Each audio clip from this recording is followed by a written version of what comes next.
Welcome back to Hobbs Field for a must-win league matchup between your Pullman Greyhounds and the visiting Rogers Pirates.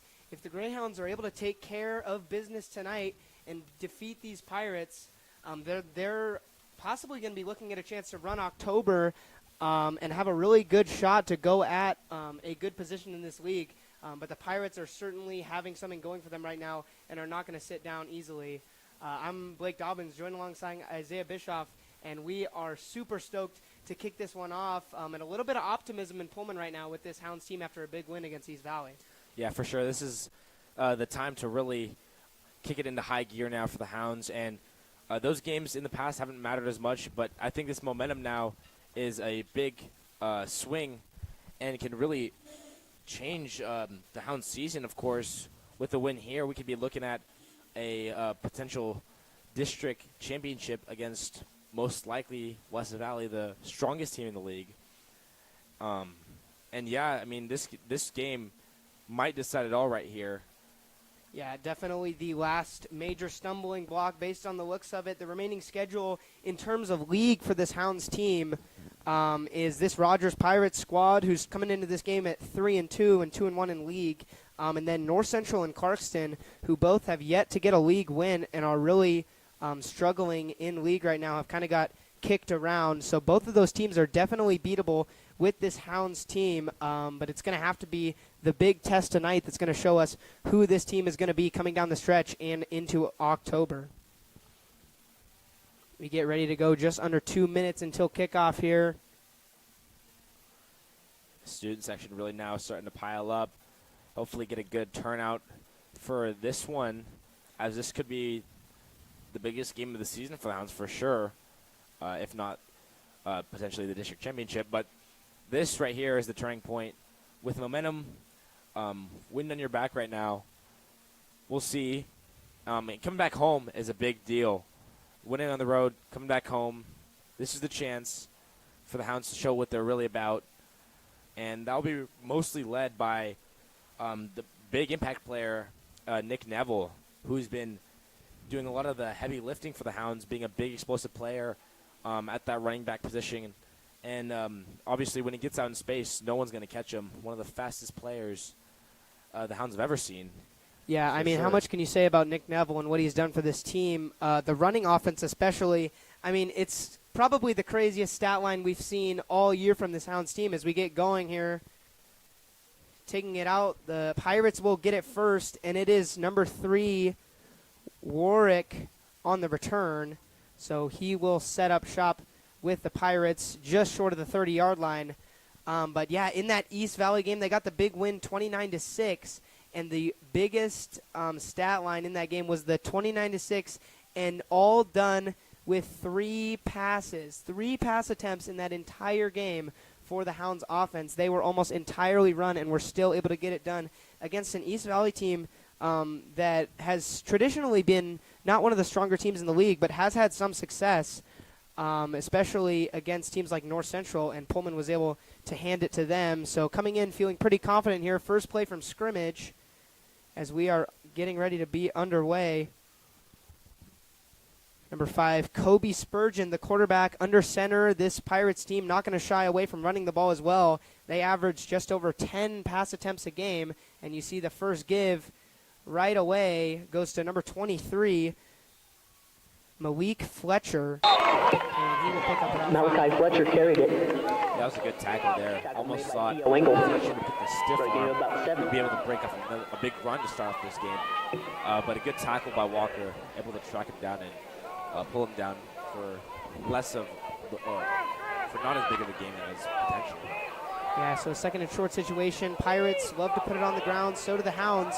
But neither of these teams are super offensively strong. It seems like 20 points is kind of that magic number where if either of these teams is able to get 20 points or more, they're going to kind of break through and be able to win. Neither team has won a single game scoring less than 20 points.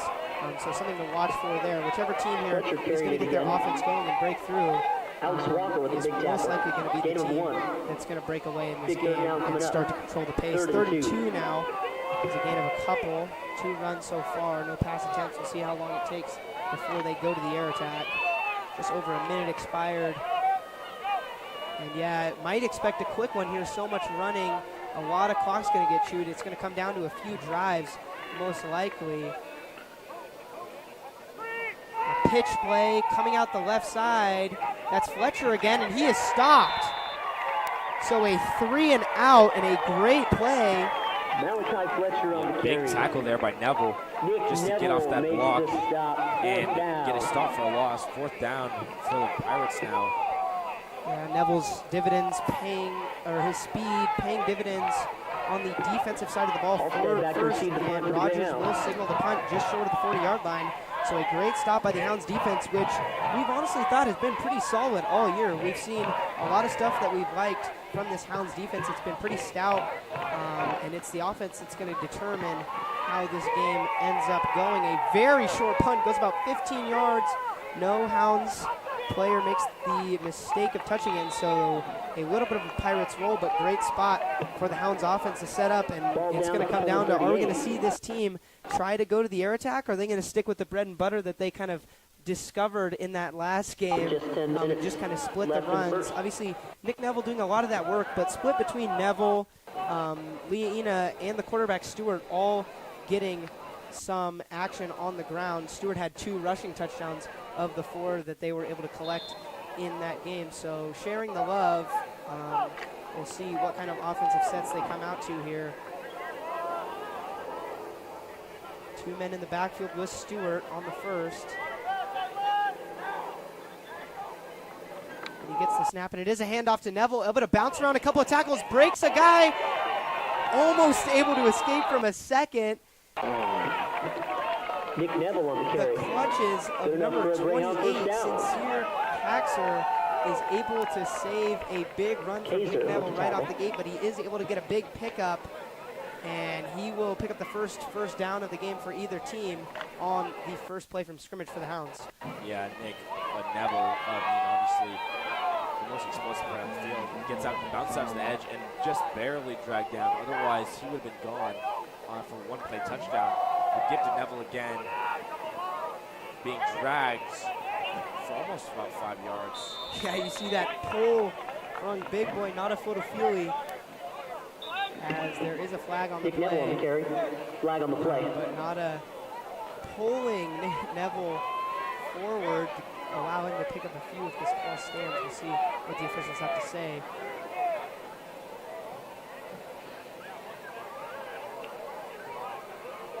Stewart gets the call, and the officials having some discussion as to what's going to be called here. And the Hounds are going to walk it back. It might have been a hold. Yeah, it's a hold.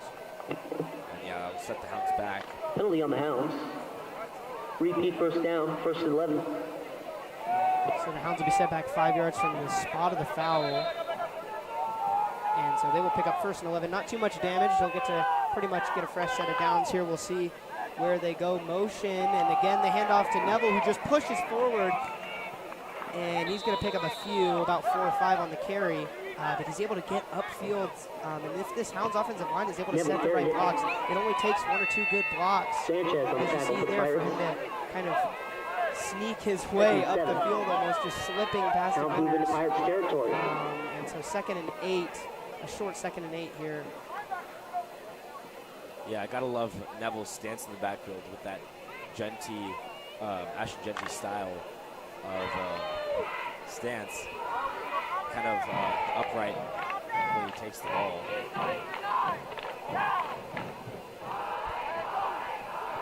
Pitch to Neville, left side. Neville responsible for 100% of the offense so far for the Hounds. Not picking up a ton there, so it's going to be 3rd down and about 6. George McCabe on the tackle for the Pirates. 3rd and 6 coming up. Very interesting. We're kind of at an interesting point in the season where the playoff picture is kind of looming. You see 1 and 2 in league. That's the number that really matters for this Hounds team. And we'll talk about it more as we get onto the night, but this game just means so much as the pass to Neville. Neville's going to have to do some magic, and he's not able to. Eventually gets stuffed at about the line of scrimmage. So the Hounds have a decision to make early.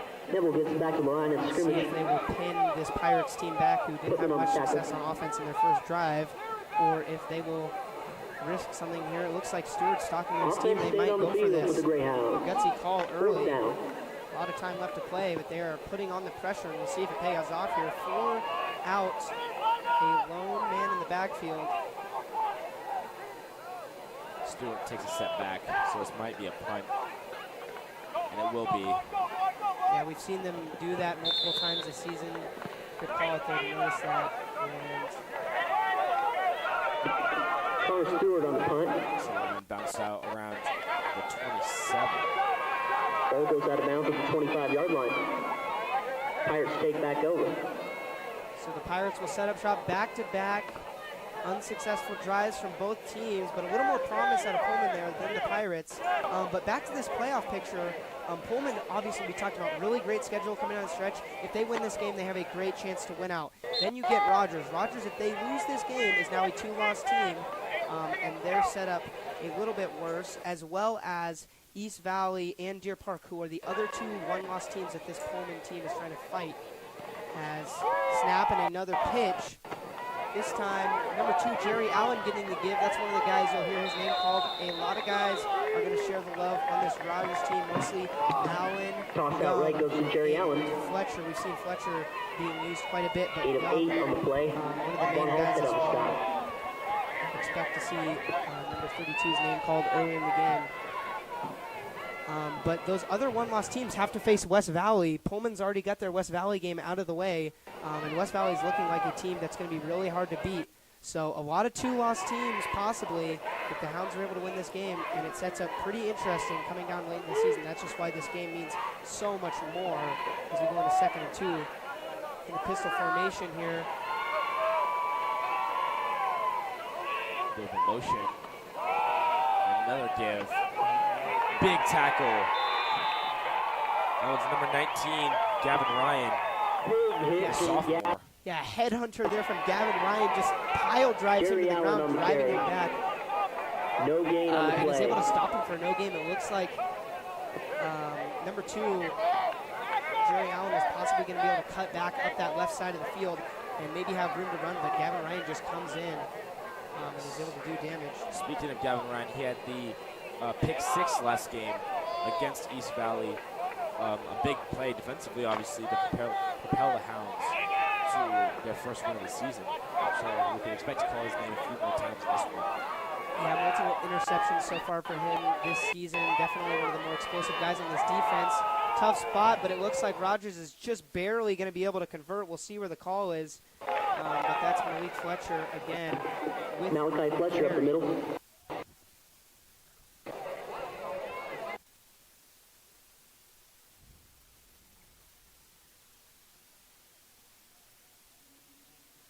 Down. So they will give him the first down, and so Rogers picks up their first down of the night, and they are starting to get something moving. We have not seen a pass so far in this game. We're going to see how many minutes tick down until one of these teams dares to throw the ball. We're already halfway through the first quarter here. And both teams comfortable with running the ball. We'll see if we get one here. And we do a little play action screen up the left side. And sneaking around some Pullman defenders is Jerry Allen, able to fight his way for a second chance opportunity and get a really short Screen second pass out left to Jerry Allen. chance for this Pirates team. Really impressive play there to able to fight through. A scrappy guy, kind of looking like Nick Neville. Those two might rival Second each and other 2. tonight. Very similar style of play as he comes off and checks out for a little bit. Yeah, those are the 2 guys called the most in this game. Really only the 2 guys that we called in this game. That being Allen and Neville. And obviously you can expect to see a lot more of them, but this time there's still 2 in the backfields next to, of course, Spurgeon. The counter run, that'll be Fletcher. The Pirates working up that left side. And having a little bit of success Fletcher carried here. it. Hounds defense needs to be careful. They don't want to get pinned too Have to far make them back in their 1200 own rec level. territory. We have seen them have some pretty First down, incredible Pirates. goal line stops In the this Hounds year territory. and in the past. It seems to be kind of a legacy thing for Hounds defenses to be able to come up with some goal line stops, but don't want to be in that situation early and allow Rogers to get into this game.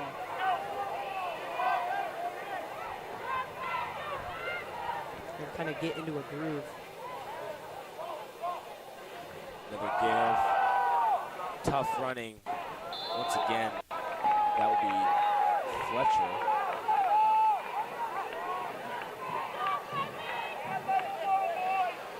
I think that was Roman Gum on the carry. I think that's his first carry of the night. Gum drives up the middle, picks up about 5.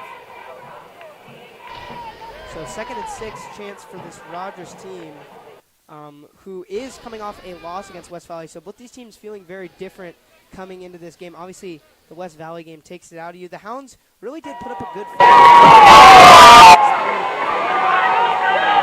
away at the end, but put up a pretty good fight. Rogers lost 24-7 last week. There's a big drive, a bigger tackle, but not before a big pickup from Roman Gunn. And we're seeing them start utilizing Gunn with another carry up near the first down marker.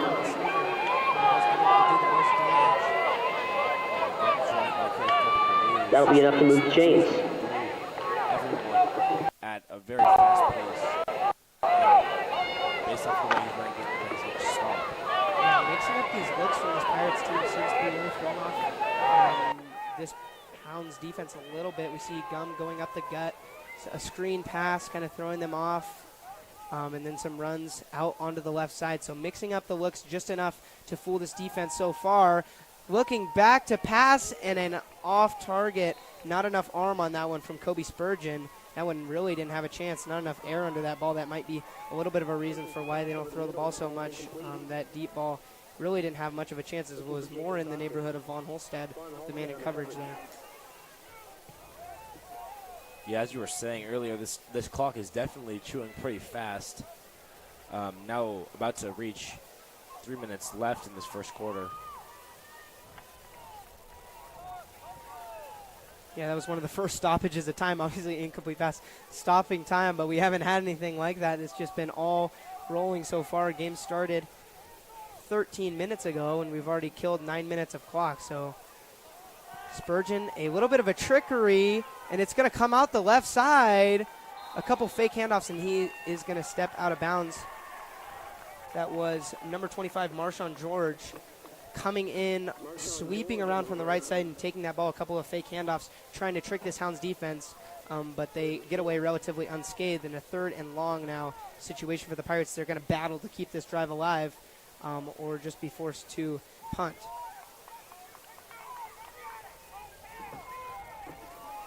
Big 3rd down for the Hounds defense.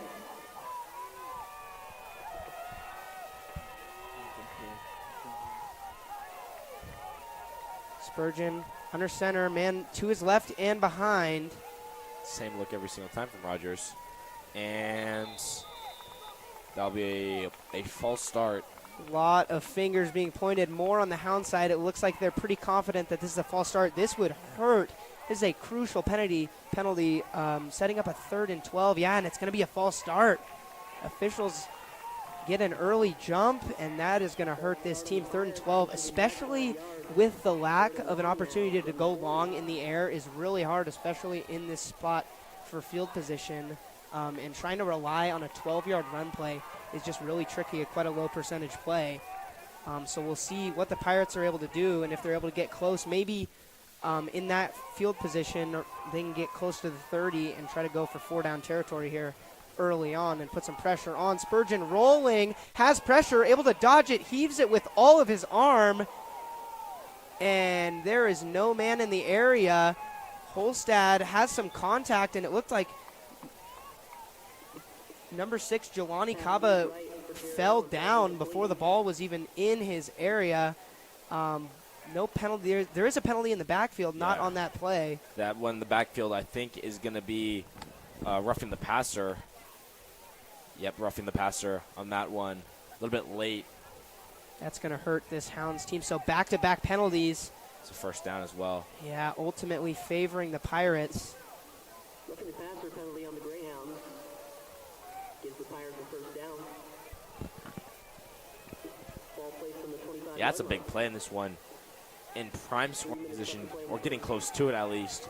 Rogers now sitting on the 25-yard line. Yeah, this defense makes it harder for themselves. Getting breaks when these drives are so long and grueling is so important to get your defense off the field. And a silly penalty like that, in a situation where there's really not that much of a threat, you trust your secondary. As the run goes for pretty much nothing, we'll see if the defense is able to make up for it here. But a silly penalty like that is definitely going to hurt this team. They're going to have to earn a fourth down situation. 2nd and 9 now, so setting themselves somewhat well. Run was stuffed there. Yeah, it was a good stop on that line. The line having to make up for that previous penalty. And it'll be 2nd and 9 for the Pirates, who will set up in the exact same formation the entire drive, really. Yeah. We've seen a different look. Yeah, very similar look. Running a lot of different plays from that look has kind of given them a little bit of offense, but very one-dimensional so far. We'll see if the defense is able to pick up on it, and they do again, sneaking away, but not for long as Jerry Allen. He is wrapped up by number 5, Daniel Liaina, who just got his second straight tackle, got the last one, and able to snag another one there. Yeah, Liaina all over the field. Absolutely blows that play up, that counter run to the right, and that's 3rd and 10. Yeah, between Liaina, Neville, and Ryan in that linebacker position, it's just a bunch of headhunters going for guys, being patient, seeing their looks, tracking the ball down, and going at guys. Yeah, I would also say Walker at that edge rusher position as well is doing a very good job at getting off his blocks and causing mayhem.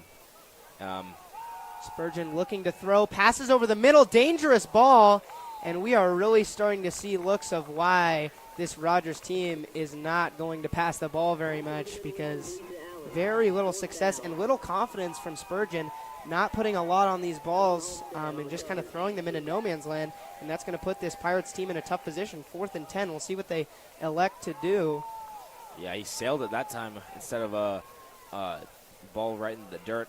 Threw it all over everyone's head.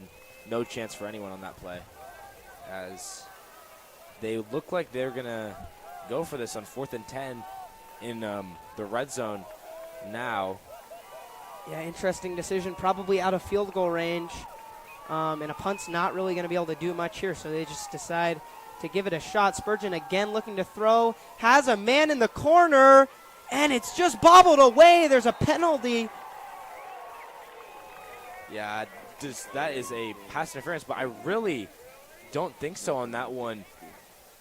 Yeah, not much there, frankly. Well, the problem there was Neville was caught back to the ball and had to make a play somehow, and I think the refs are going to see it as making a play on the receiver. And, yeah, that'll be a first down for Rogers.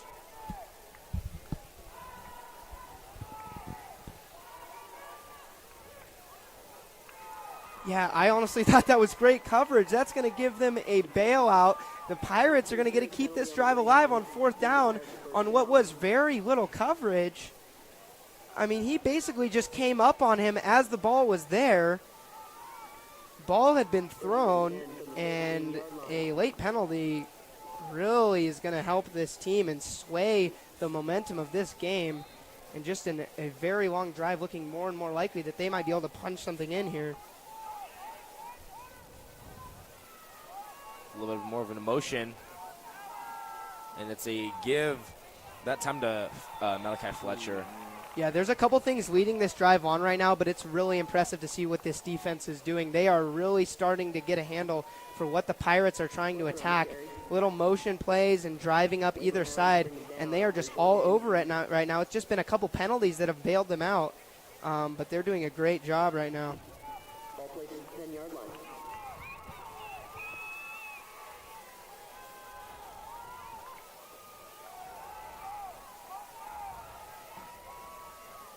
From the eye again. One man in the backfield. See number 45, Brandon Lee Sanchez, in motion there. He's been doing that shuffling move. I don't know what it is. This time they go to him. He almost makes an incredible catch, gets in hand on the ball, and is not able to reel it in. Yeah, almost, I would say, busted coverage from the Hounds, looking to cover the sidelines and leaves a stripe down the middle. But obviously on that one, sailed them and could not bring it down for a touchdown. That'll be 3rd and 8 for Rogers. Yeah, Another third down. How do I put this? Probably the most methodical motion I've ever seen, just kind of sliding back and forth on a bunch of these plays. At one point, he didn't go far enough, and Spurgeon had to signal him to move a little bit farther out of the way. But we'll see how they utilize him. Not able to grab the pass in the end zone there. 3rd and 8. Spurgeon dropping back to pass, and it is dropped again. So the Pirates receiving core has 3 drops on this drive that have been crucial between Spurgeon's attempts to get anything going and this Pirates team just not able to reel anything in. The pass has really not been an option right now, and it may be why Pirates are going to have to stick to the run, of which the defense is really starting to figure out. This is an optimistic, if you're able to get away with a field goal here, it's pretty optimistic as to what the defense has been able to do, bar a couple of tough penalties.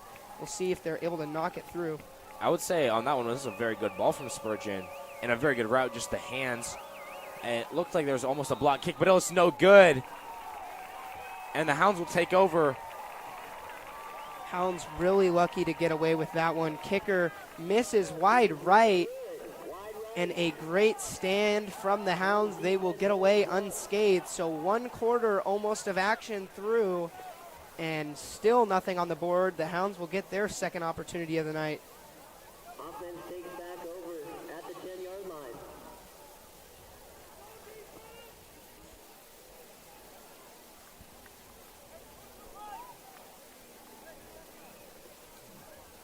So Stewart and company getting ready. They got a long way to go here. They'll start from the 20.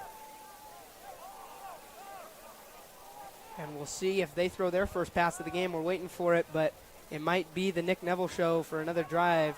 Had some success, but weren't able to get all the way down and punch in the score, so we'll see what they go to. It is the first pass of the game. Barnett on the catch. Good hands from Barnett there just to get down and reel that ball in. Yeah, a little underthrown by Stewart, but Barnett able to come back. Not able to get any yards after the catch there, but reels it in. And so a good pickup on the first play of the drive. And I have to note, this Hounds offense is looking a lot more fleshed out right now and a lot more confident. It may be that this Pirates defense doesn't stack up to some of the other teams they faced, but they look smooth and confident right now. And since this defense was lucky enough to get away with no points in that first quarter, this Hounds team has to feel really great right now and feeling like they can put together a drive and start to control this game, and what a huge game it is.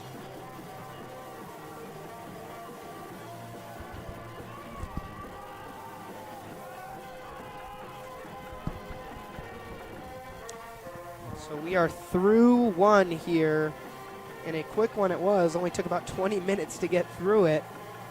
That's what happens when there's so many runs. But going to the pass is both teams in 1-for-1 so far. Braden Barnett had one of those 2 catches at the East Valley game. Only 2 completed passes. He had one for 2 yards, gets one for about 8 there as we flip the field and get ready to go for the second.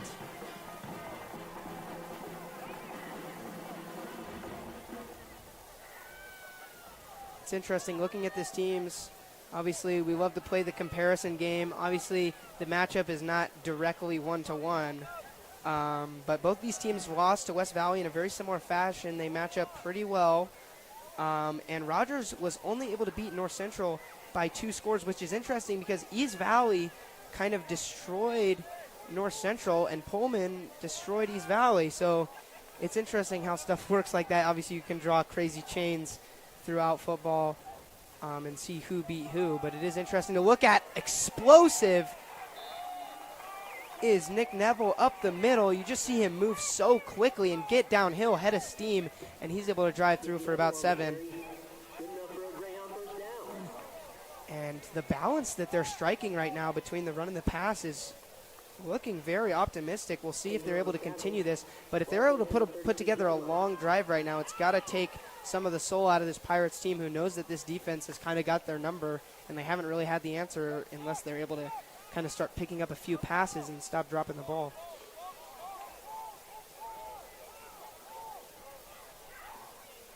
Stewart again. This time a play action, rolling. Man has a lot of room. And trying to make a move is Ramsey Atani. You see him in those bright green Grinches. And tries to make a cut to the outside. And has to take it to the sideline. But a good pickup there and a lot of space. Great play design. We're seeing a lot of these plays pan out for this Hounds team right now. And another one right there. Quick dump off pass. And able to get it to Atani. And pick up another short second down situation. Yeah, maybe the Hounds were thinking maybe throwing the ball a bit more, get Stewart a little bit of confidence with some shorter completions. Maybe go deep to more of a fast receiver like Wright, or because obviously they're going to some players like Barnett, and I think this will be targeting a hit. I can hear from here. Yeah. That is a rough one. And it's holding. Wow.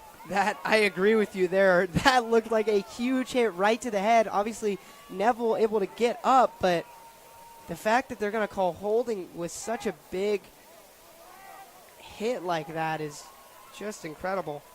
So we will be moving back, and the Hounds are going to have to do a lot more damage. They need to stay clean from penalties. Penalties have been killer for them. And any momentum that they've gotten in those previous games has often been killed by penalties. They need to be careful, especially when the offense is rolling like it is right now. They need to take advantage of every chance they get. No, yeah, that hit made my head hurt just watching it. But Neville seems to be up and moving, so that could be a good sign. 2nd and 12. They need a big play to get them back on schedule here. Stewart dropping back to pass in the pocket and doesn't have a man. A lot of Pirates in the area right there. About 5 guys from the secondary playing defense intended for number 3, Anthony Wright. Yeah, I think they're just a little bit behind him on that one. But I think, once again, don't get discouraged to throw the ball. Stewart very capable, both with his sitting back in the pocket, but also getting out of the pocket. Love to see different looks from this Hounds team.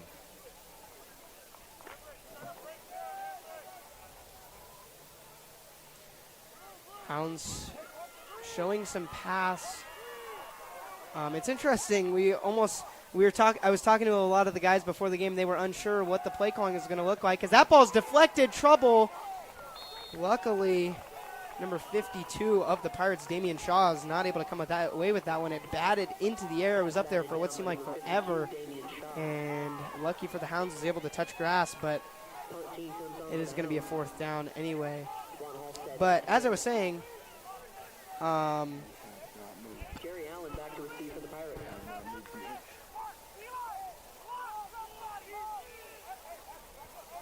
Von Holstad to punt this ball away for the Hounds.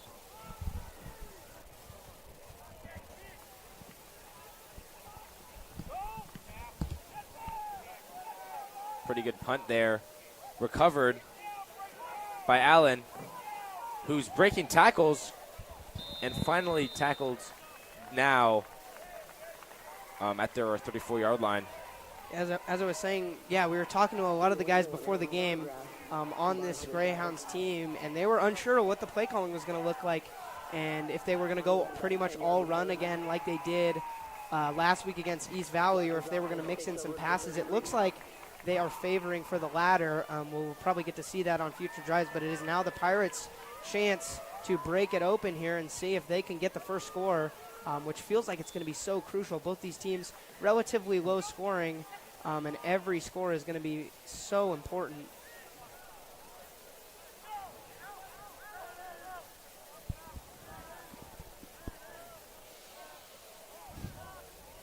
Spurgeon gives it to number 2, Allen, and gets tackled from behind, but able to get a decent pickup.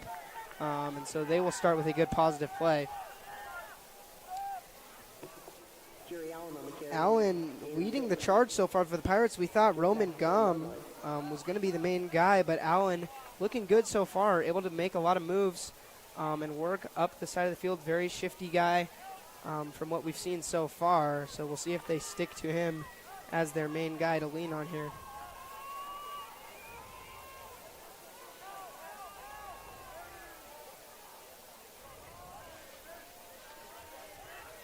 Yep. Pirates, we have a reverse. Leena misses on that pursuit angle. Almost blew it up for a loss. Yeah, it looked like they were all over that, but just enough speed out of number 3, Warwick, to get around a couple of those defenders and pick up a first down near the sideline. Yeah, it looks like Leena was all over that, knew what was coming, and just couldn't quite get his paws on him. So a first down, and the Pirates will keep moving.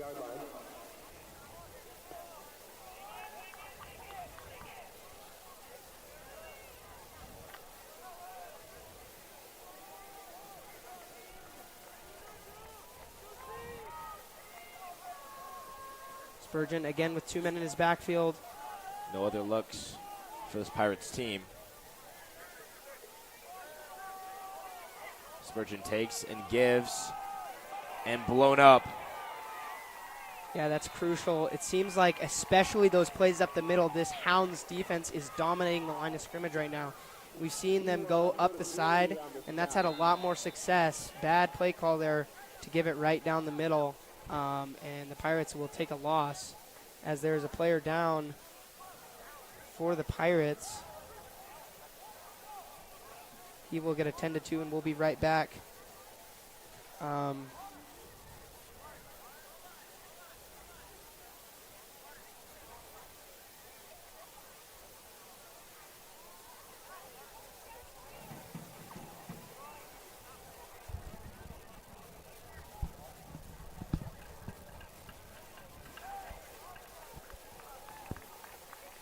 Able to get up. It was a Hounds player, number 55, Theodore Engel, who was able to walk off on his own power.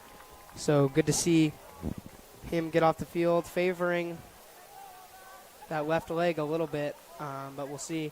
Check on his status as we move through the game here. It really does feel like this first score is going to be the icebreaker that's going to help one of these teams. So Greyhounds defense really wanting a stop, and a couple more of those tackles for losses are going to be what's going to do it for them. We'll see what the Pirates have in terms of offense.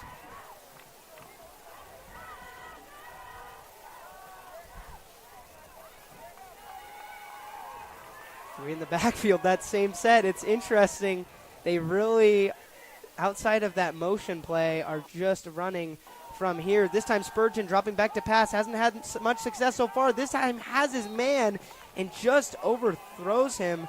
Great route run by number 25, Marshawn George, but just doesn't have the height to go up and get that ball. Spurgeon throws away a big opportunity there to break one open and start something for this Pirates team. For sure, yeah, he definitely had the step on Atani there. If it was a better ball, could have seen a big play for touchdown there. As you see, the overthrow as Atani celebrates. Yeah, frustrated there is George.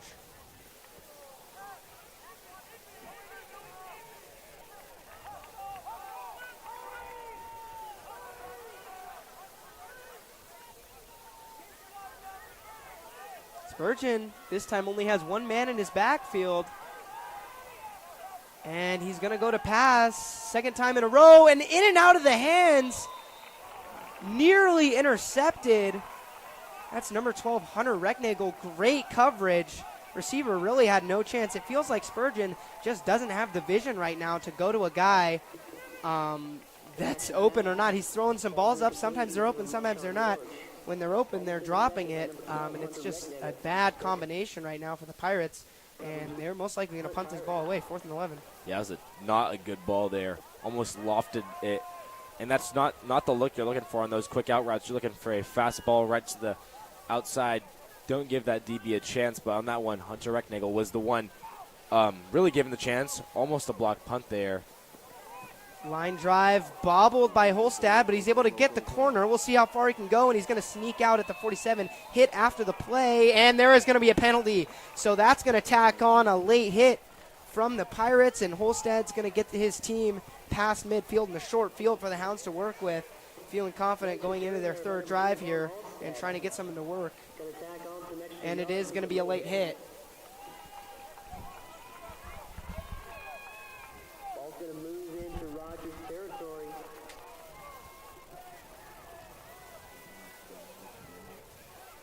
Yeah, so that's going to put this Hounds team in a great position. Originally, Holstad stepped her out around the Hounds 47. Going to pick up those extra few yards and really have a great opportunity here to go to work inside of the Pirates 40. Not much to do. And you're thinking touchdown here. You're thinking touchdown all the way. The Hounds want to get out and make a statement and definitely get something going in a half. If we have a scoreless game at half, this one is just going to be an absolute slugfest. Hounds want to try to put it away. Another wide open man. That's a Tawny, a mirror of the last play. This time he's able to break his man, though, and pick up the first down. Great play by Atani. Nice cutback. He celebrates that first down right there, and there is really something going for this Hounds team. That's the same play we just saw. We saw him run a little slip screen right there. Atani able to just get a full open field right there. The Pirates, short-term memory loss, they're just shifting over, and that little rollout, bread and butter right now for this Hounds team. They're on the 25. Yeah, good running there from Atani, able to shake a few men and get out for that first down. Yeah, obviously Hounds now in really good position to get some points on the board here. And this time, instead of Neville, we have Leah Ina in the backfield with Votofili and Stewart. We'll see what they go out of here. Motion, one man, and it's a pitch to Leah Ina, who throws it. It's a trick play, wide open in the end zone, and it's caught. What a play. There's a flag on the play. I think that might be defensive pass interference. But what a bomb by Leah Ina. Hunter Recknagel comes away with it. The Pirates' defense is lost, and it is on the defense, so they will keep the points and try to go for 7. Some trickery late in the first half, and the Hounds are the ones to strike first in a huge matchup against the Pirates, and it feels like they are really controlling the tempo right now in this game. Yeah, what a monster play by just amazing execution. What can you say more? Yeah, I mean, props to Leah Ina there. That was a dot, threw it about 30 yards and right into the breadbasket of Hunter Recknagel, who just kind of falls backwards into the end zone. Doesn't have to do that much. And what a play call out of nowhere, and it bounces off, so they're only going to get away with 6. You'd love to have that extra point, but nonetheless, the Hounds strike first.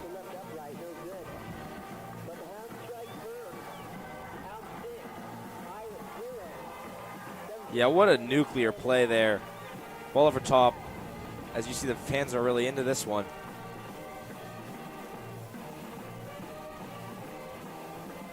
So what a huge possession. They got great field position. That penalty set them up really well. Only had to go about 40 yards, but they were able to do so quickly and in some stylish fashion.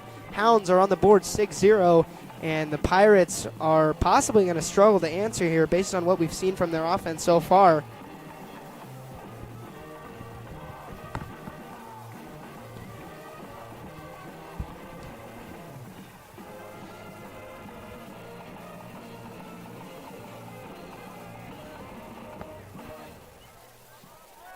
Hounds will kick it off for their second time tonight. And that penalty is added on at the end of the play, so they're going to get to kick it, see if they can put one deep for a touchback. Rarely you see a touchback in high school football, but the best chances ever here, that defensive pass interference added on to the end of the play. So we will see if Adi Oswai has the leg to put it through the back of the end zone. A good kick, and he does. So a touchback, and the Pirates will start up shop from the 25. Al-Shawai blasts it through the back of the end zone. Touchback for Rogers. They'll begin the drive at the 25.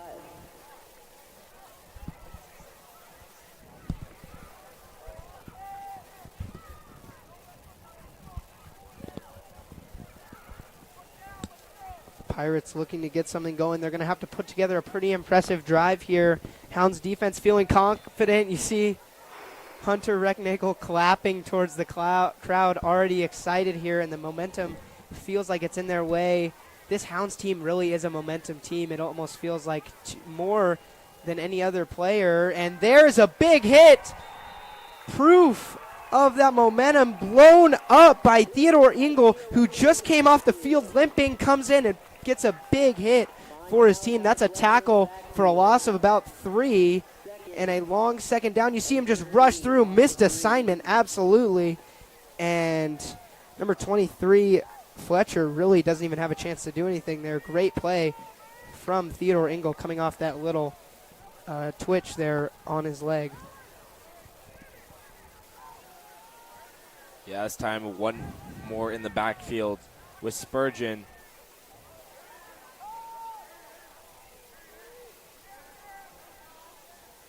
Drops back to pass. Quick pass. And that will be a 3rd and 7 for Rogers. Yeah, correct me if I'm wrong, but about 20 minutes into the game, that's the first successful pass for Rogers. We had that screen pass at the beginning, but really nothing moving forward has worked. They do pick up their first there, so a 3rd and 5, but Hounds set up with a great opportunity to shut the door and come at them with another drive here. And it would be really a great opportunity for this Hounds team if they're able to hold up their end of the bargain on defense.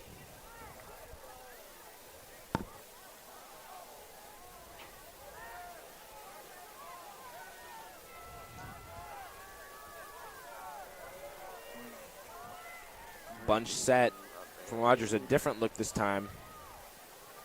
A quick pitch and a good tackle, but I think he'll be pushed forward for a first down. Yeah, he will walk around the tackle. Yeah, work there on the pickup.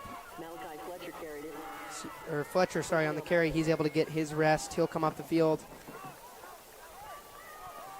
So the Pirates will be able to move the chains. Pretty impressive to get back after that tackle for loss, go from a 2nd and 13 and able to get it done on a 3rd and 5. So still life here for this Pirates team, and they will continue to move.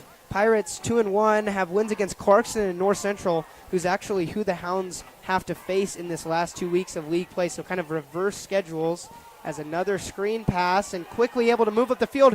Trouble here and one man to beat, and he's able to knock him down. Von Holstad saves a possible touchdown play, but a big chunk yardage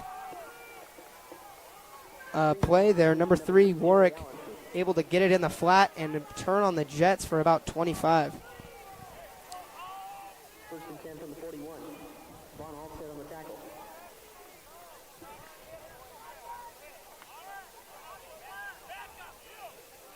Pirates now getting a little bit of momentum. If they can knock one through, if they were to score a touchdown and actually put through the extra point, they'd have the lead. That's where that stuff kind of really comes back to bite you.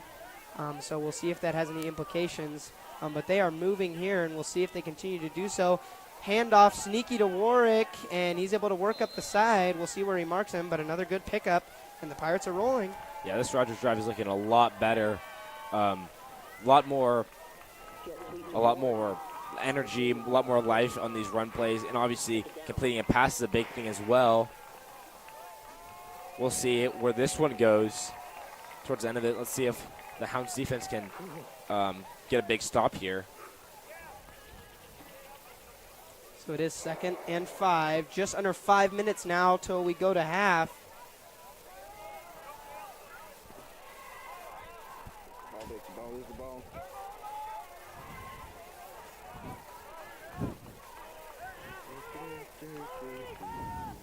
Spurgeon and whistles blow. Looks like it'll be a timeout on the Pirates. So the first timeout taken for either team comes with just under 5 minutes left to go in the half. Rogers will discuss the rest of this drive and see if they can get to work here. We talked about that 20-point margin earlier in the broadcast. At this rate, neither of these teams are going to hit that, but the Hounds are a little bit more well on their way. We talked about how this is going to be a slugfest, a low-scoring game. Both these teams love to run the ball and have been very defensive And we've seen that tonight. 6-0 is your score, and we are closing in on the halftime point. Pirates are trying to answer back here. We'll see what they have in terms of an answer.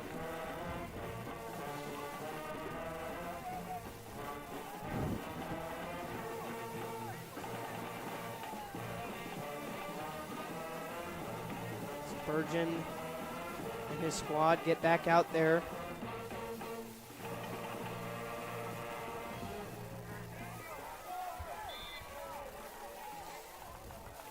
Yeah, this different set from Rogers is looking to work with one in the backfield rather than a fullback or a person to motion it over and get a block.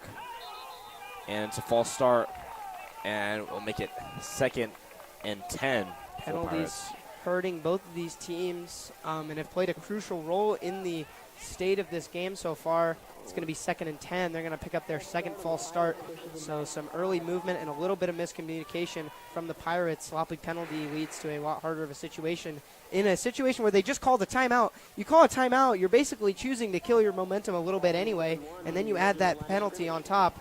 And now it feels like anything they had going for them is really slowed down now, so they're going to have to pick it right back up. Spurgeon coming into that new set, feels like maybe they got a little bit of an inkling that if they're going to go from that same set every time, the Hounds are going to be all over him. So switching it up here, 2 receivers on either side for the Pirates. He looks to throw to his right. That ball is in dangerous territory, and it will go out of the hands of both Daniel Iaina and Warwick. Neither of them able to come down with the ball, but a lot of scary balls being thrown by Spurgeon. Got to be careful, or this Hounds team is going to come away with one once in a while. Yeah, I think there's honestly problems with both that. Of course, Spurgeon's throwing the bad balls, but the Hounds got to take advantage of these opportunities to take this ball away and potentially get another score before halftime. That would be very big going into halftime, 2 scores. Yeah, a takeaway would certainly be crucial. So would getting this Pirates team off the field and getting one more chance. Big play here, 3rd and 10. Spurgeon dropping back, has time, lets it fly again. A lot of players, and that's going to be Vaughn Holstad that's going to come down with this one. What did you say, Isaiah Bischoff? Vaughn Holstad, a huge takeaway, and he's able to run it back to the Hounds 30, and the momentum has flipped. 4:45, and the Hounds are going to have plenty of time, and that's the dangerous balls we were talking about. Spurgeon cannot just throw up balls and assume that this Hounds team is not going to take one away. Hounds get the first turnover of the game. That might be the worst rate of the game. There was like 4 Hounds defenders in that area with only 1 Pirate anywhere close to that ball. Holstad takes advantage finally, and the Hounds will take over on their own 32-yard line, looking to score more halftime. Obviously put them up 2 scores. Huge. Yeah, I'm going to be frank. That terrible decision-making has been coming from Spurgeon all night and just finally came back to bite him. We just talked about it, the play right before, spoken into existence, and the Hounds get an interception and set up shop and look to move quickly and really separate the game from this Pirates team. Up 2 scores going into half would feel great. Rolling is Stewart. Throws it into traffic and knocked away. Really good job there by number 28, Sincere Caxer, who's able to get his hands into the arms of the receiver there and punch away that ball. Would have been a first down pickup. Instead, 2nd and 10. Yeah, I feel like someone like Recknagel is a player that you would want to be in that post-up position and receive the ball maybe with a man on him, because he does have some pretty sure hands. That time, very good defense, obviously, by Sincere Castor.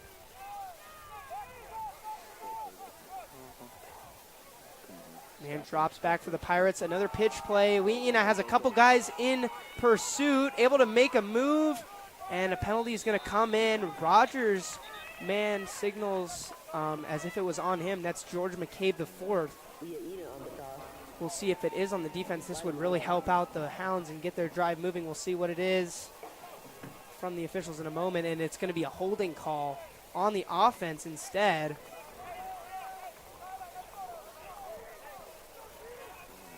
So now a really tough spot the Hounds are in here. We'll see if they can dig their way out of it.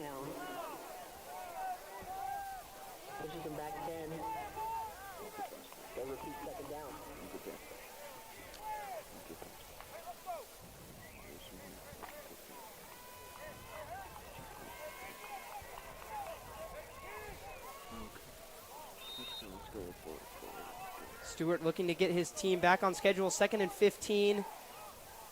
Motion from the left to right, and the handoff goes straight to Lee. Ina has a crease and able to get up for a couple, but not enough. A long 3rd down opportunity, and they may have to give the ball back to the Pirates after such a huge interception, which felt like it could be one of the tipping points in this game. And the Hounds offense might not be able to come away with an opportunity here. We'll see what the play call is. Maybe a little bit more trickery, throw this Pirates team off guard for a second time in this game. Honestly, though, even if it is back in Spurgeon's hands, I feel like there's not going to be much of a change. I feel like he's going to make a similar mistake like that again. And it'll be a pitch, catching the Pirates off guard. Either way, it'll be 4th down looking to be, but there is a flag in the backfield looking to be in their holds. Yeah, we'll see if they accept this. I assume they wouldn't take the 4th down and 10 and try to get the ball back here. Don't risk anything crazy happening. But yeah, this Rogers defense is looking a little trigger happy right now. We've seen them kind of use some misdirection and get this Pirates team off guard. You saw it with both of those Atani slip passes, and then with that big trick play. It feels like going to more of that stuff could be the key here right now. We'll see what they do. That'll bring up 4th down. Halstead on the punt. Yeah, Halstead will punt this away. 2 players deep for the Pirates. Really not looking to go block this kick. Looking to get a solid return, maybe get them in a range. Yeah, interesting position for a punt return. You don't really see. Again, that's our utility guy, Brandon Lee Sanchez. That's the same guy that goes in motion with that little shuffle play, now playing a wild card position in the punt. This guy is just the ultimate utility right now. Number 45, definitely very interesting for the Pirates. Snap is way overblown. Holstad will see what he can do. He blocks, and it's going to go out the back of the end zone most likely, and it does. And that's going to be a safety, so nightmare on special teams. And the Pirates have now put themselves in a great position to go up at halftime. They're going to grab 2 points of their own. And that right there is the opposite of what the Hounds should have done here. Yeah, that snap was not even in the neighborhood of Holstad running back. And you almost feel like he got away with the safety there. At a point like that, it almost felt like he should have just thrown it out the back of the end zone. If anything goes wrong there and the Pirates are able to get on it, that's just a touchdown. So if anything, with that situation, 2 points isn't the worst thing you can get away with, although you do have to give it back to the Pirates here. I mean, the Hounds not terrible when it comes to goal line stands, honestly. Maybe even falling the ball on that situation. There's a lot of what ifs, but now Rogers has 2 points and will get this ball back, and it'll probably be Holstead to punt this one away again. Yeah, no snap here, so no worry about a ball flying over his head, but just a mistake in a game that they've played relatively cleanly so far and have kind of been in control, and then you let a little bit of nerves get to you. And the Pirates are going to be set up really well. Great field position, obviously. Set back, having to kick it off from the 20. Al-Shawahi to kick this one away. A low drive and a helpful Hounds bounce. Some trouble, a little bit of movement from number 25, Marshawn George. And so they will pick it up at about midfield. The Pirates getting an opportunity. 3 minutes, plenty of time. They got 2 timeouts, so time isn't really of the essence here. They just need to put together a solid drive if they want to go up at half. But if you're the Hounds, you want to put these guys away and do not give them a lead. Giving them a lead here would really hurt. Yeah, Rogers has some momentum now on this, but we'll see how Spurgeon can react to his own interception last time he had the ball. Of course, turning it over to Holstad. We'll see another Trey's look. One in motion. Warwick taking it up the right side. We've seen him do it lots tonight, and he has lots of room, able to work almost coast to coast. Gets the ball and takes it all the way to the far sideline. And the Hounds need to do a little bit of a better job of containing right now. They're letting these Pirates skill players just leak outside, and it's kind of been their only production. If they're able to balance what they've got going on the defensive line right now with some containment on the edge, they're going to be set up really well. But those plays definitely hurt. There is a flag, and it looks like the Pirates will move back. So this one won't go back to hurt them, and it is going to be a holding, so that's going to set them back a bit.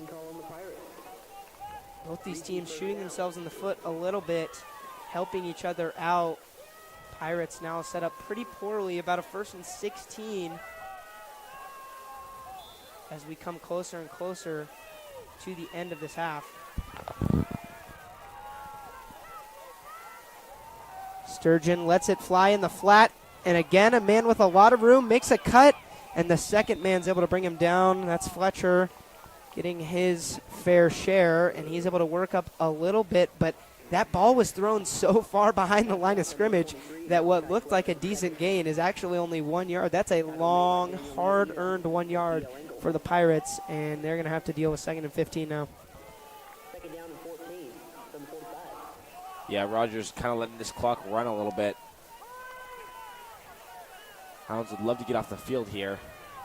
Yeah, obviously the right decision for the Pirates. At the very least, you don't want this Hounds team going down and taking the wind out of your sails as the quick pass, as Allen tries to get away. He makes a little bit of a spin, but's able to get up. But if you're not able to continue this drive, which they may have a chance, they're at about a 3rd and 6, the worst thing you could do is leave too much time on the clock and give this Hounds team a chance to go back and put themselves up by 2 scores. So definitely want to take as much time off the clock as possible and balance that with trying. A little bit of miscommunication on that defense there. Timeout for the Hounds. That'll be their first of the half. Yeah, it looked like, I don't know if you saw that, like a wall of defenders there right at the first down line. There's about 6 guys lined up all in line. I'm sure that's not going to be the most successful formation. You can just have guys splitting right through. So Coach Agnew going to get his team in order. Big 3rd down here could change the course of this game. If Pirates are able to convert, they're going to have a chance to put some points on the board and tighten this one up.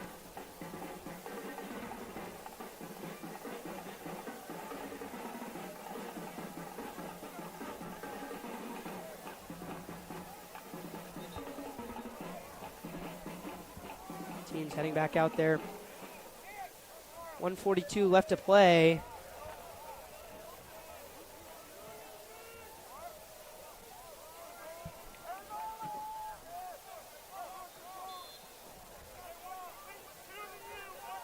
Spurgeon has 4 receivers out. Interesting that they go to the pass here on such an important play like this. We'll see. Maybe they hand it off. They don't. Spurgeon, trouble, has to escape and is right at the line. We'll see where they mark him, but is chased down by number 70, Alex Walker, able to hunt him down and just hold him. It looked like he had some green grass to run if he was able to get away from Walker, but he is not. They might have to bring out the chains for this one. It is ever so close. And a timeout for the Pirates. So both these teams taking their time coming down to the half. Pirates just 1 timeout remaining now. So it's neither a 4th and short opportunity, which they would surely go for, or they're going to convert here. It looks like based on where that ball is spotted right now, they might have the 1st down, but they haven't marked it yet. Actually, it looks like he's going to be he's going to be a yard short, so he's going to have to go for 4th and 1. The Pirates are going to have to convert here. Big play. We'll see if this team can get another one of their stuffs.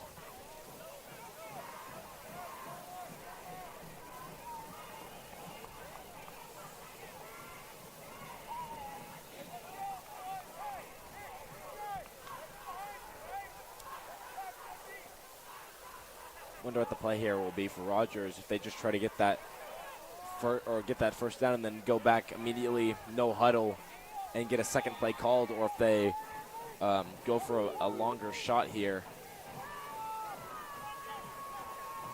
Yeah, QB sneak. It looks like they might have stopped him. Side judge is coming in at a spot where they might give him the first down. We'll see. And they're going to give it to him. That's going to be a first down. Based on that spot, you saw that Wildcat. Warwick taking the snap directly, and just enough. I'm interested that they went right up the gut to go get it, and it looks like they might bring out the chains. But if that ball is on the line, then this is going to be a first down because that marker is pretty much right on that yard line. So the way that the far line judge came onto the field, it looked like we definitely would have stopped them here, or the men up front for the Hounds definitely stopped them. Yep, here they come. But the main referee here is looking to spot it. Yeah, there's no way. Yeah, they're going to pick it up by about a ball length. You see number 58, Siwa Fotofili, falling to his knees in dejection of just not being able to stop them on the fourth down. Gotta lock it back in and just get ready to go for another play. You still got some space to work with, Hounds defense. Don't give up hope just yet. Yeah, no worries though, because the clock should be running. And there we go. But obviously Rogers have got a play call at this point. Runs below 14 as the snap is taken. The deep ball bobbled. I thought he was going deep at least because number 3, Warwick, was wide open on the far side. But instead the ball found to the hands of Allen and dropped. Yeah, Nick Neville almost had that ball. It bounced out of his hands. It was kind of bobbled around. I thought he might be able to come down with it. But at least able to prevent a pass and go to a second down situation. Just over a minute left. This second quarter has definitely not been the same pace. Both these teams taking their time right now, not chewing up any clock, and a lot more pass heavy. This drive's been very slow for the Rogers Pirates. Scrambling again, but a hand on and a eventual tackle. That's Alex Walker doing the dirty work and trying to barely contain Kobe Spurgeon, who's just slithering away out of that pocket, sees that room to run, and has been about 2 hands of Alex Walker away from getting some big passes. Yeah, it's pretty incredible from Walker there. He's being double-teamed most of the time, and he's still able to get off his blocks and make big tackles. And then this time will be a fourth down, and Rogers is really letting this clock run under 3 seconds now. Yeah, they're going to have to move. You assume they're going to go through the air. They don't really have any other choice. Spurgeon throws the ball. And finally a timeout, a very late one. They let it run for a whole 10 seconds before actually going to the timeout. Okay. Yeah, I don't understand that coaching decision. You want to keep as much time on the clock as you can. I mean, it is fourth down, so I guess maybe you're thinking, oh, they're going to get the ball with about 10 seconds left. But really, it's more of a benefit for you if you keep those 10 seconds and you're able to get an attempt here. We'll see what they're able to do.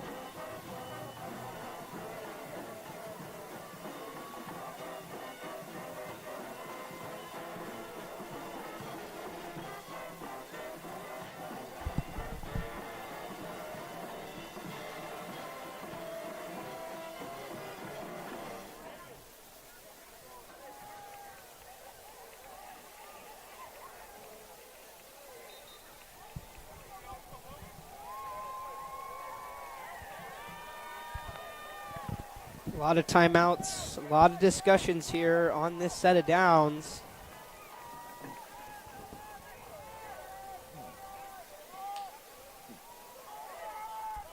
And we will go to a 4th and 3 from the I position. 3 guys in a trips formation to the left. That's the first time we've seen that from the Pirates. So a new set here. We'll see if something funky comes out or if it trips up this Hounds defense. He looks to the right, has a man, and that's going to be a first down with forward progress. So Jerry Allen is going to pick it up. And he will move the chain. So time is running out. They pick up the first down, but there's only 10 seconds left. So really feel like you needed a little bit more yardage than that, probably 1 or 2 plays away from going to half, depending on how well the Pirates are able to manage this. You see, catches the ball and then is dragged backwards by Nick Neville. Hounds coaching wanting some reversal of forward progress, but definitely being impacted by Neville there, so they will pick it up. And the clock is going to run. We'll see if they get this ball off. 2 seconds left. They do. Rush and heave from Spurgeon to the end zone. It's a catch, but I think this will be offensive pass interference. And also, not to mention the terrible clock management from the Pirates there. It looked like the ball slipped away. I think the ball, no celebration, so I think it did squeeze out of the hands of Jerry Allen in the corner of the end zone. That would have been an incredible catch, but they will not come away with points. So that is where we will leave it, 2-6. An interesting scoreline, to say the least. Not a lot of fireworks so far, but certainly a battle on our hands. And this second half is going to have a lot. We will send it over to Milena and Oliver for the Hounds halftime show, and we'll be back for the second half of action from Hobbs Field. Go Hounds.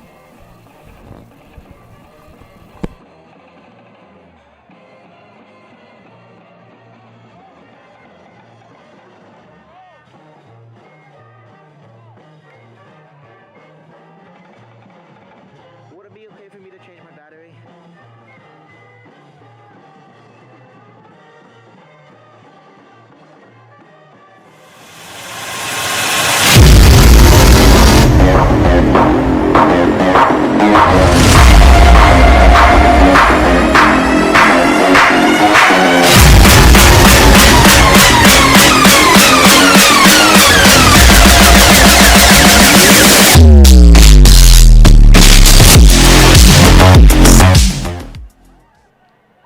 Welcome back to the Hound Central Halftime Show, brought to you by the South Fork Public House. I'm Oliver Offerdahl. I'm Elena McCann. Hounds up 6-2 against Rogers. Pretty good game for the Hounds so far. You know, even with the low-scoring game, you know, big touchdown pass from Daniel Liaina straight to Hunter Recknagel. Hunter Recknagel also with a really big pick in the second half. Yeah, what do you think of that, Milena? I think that it was really good. It was really impressive. Another thing that Rogers struggled with was their deep ball. The quarterback just seemed like he was making poor decisions and throwing it into coverage or just purely overthrowing the ball itself. But on a good note, their run game was pretty good in the first quarter, but luckily the Hounds were able to figure it out in the second quarter and stop the run more. Yeah. But yeah, last week against East Valley, we had a great game. Nick Neville rushed 17 times for 152 yards and 1 touchdown. Connor Stewart had 2 rushing touchdowns, and Gavin Ryan had a pick 6 on his birthday. Yeah. You know, game started kind of slow. First 2 drives ending in punts, but we were luckily able to drive it down the field and score that touchdown, 30 yards from Daniel Liaina to Hunter Recknagel. And for other news, girls volleyball beat West Valley 3-1 on Wednesday. They are currently undefeated in the league, and their next game is in Moscow Monday. Girls soccer beat Deer Park 4-0. They are currently standing at 3rd overall in the league. And then girls cross country is also undefeated in the league. Ada Harris claimed an individual title the other day against West Valley. And then boys cross country, Cade Udy got 2nd place overall. Girls swim is currently undefeated and in the state group. And their next meet is the Battle of the Borders, Tuesday. Mitten Mania is coming up this week. Sign up to help support DECA, and it's going to be a good week because homecoming. Girls volleyball is also ranked 8th in the state for 2A, so that's a pretty good plus. They're doing really good. Yeah. Thank you for watching, and go Hounds. God. At South Fork Public House, we're more than just great food and drinks. We're a part of the Pullman community. From our homemade lentil chili to the Cougar Gold mac and cheese, everything is crafted with care using the freshest local ingredients. Join us for a meal that's perfect for the whole family, and celebrate with us as proud supporters of Pullman High School and the Washington State Cougars, located in the Wheatland Center at the south end of Grand Avenue. Go Greyhounds and go Cougs. 1, 2, 3. My baby don't mess around because she loves me so, and this I know for sure. But does she really wanna, but can't stand to see me walk out the door? Don't try to fight the feeling, 'cause the thought alone is killing me right now. Thank God for mom and dad for sticking together, 'cause we don't know how.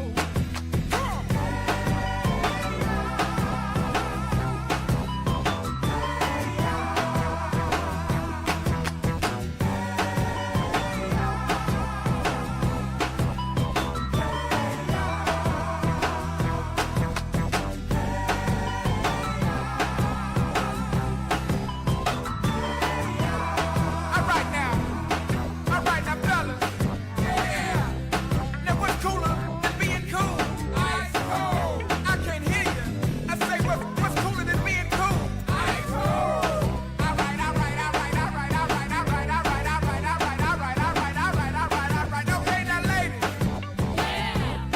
Now we gonna break this thing down in just a few seconds.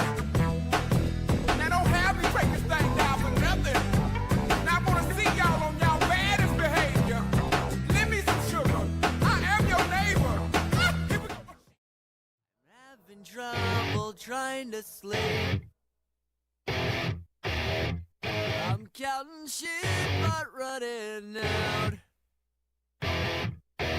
As time ticks by, still I try. No rest for cross chops in my mind. On my own, here we go.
Sorry, Willie.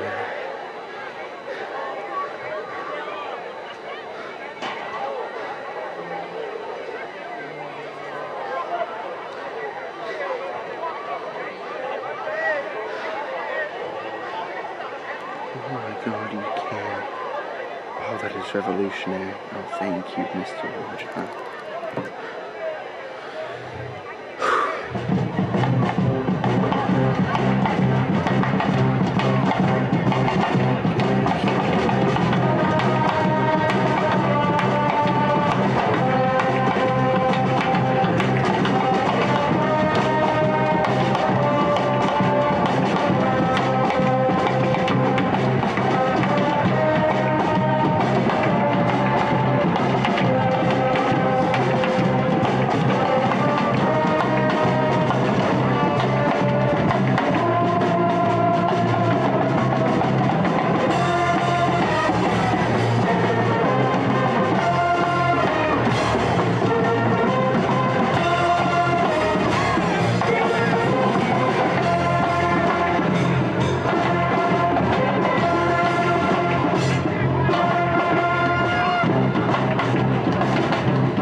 I'm back.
Fish.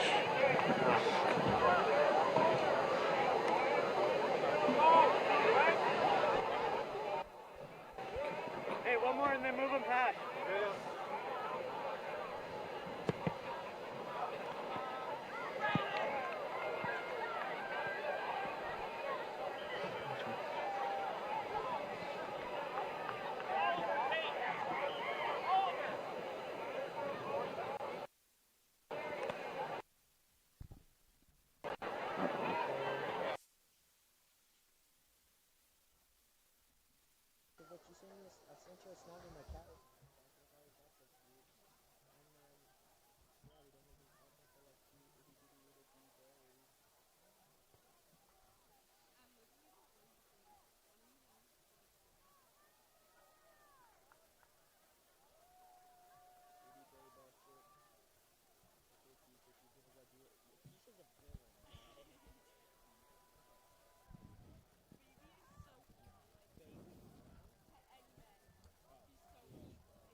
And welcome back for the second half at Hobbs Field of what has been an absolute barn burner. 2-6 right now, the score. In a very defensive game through 24 minutes, 24 to go. And we will see who comes out on top. It's anyone's game right now. Your Pullman Greyhounds will start with the ball. Winchell, you're too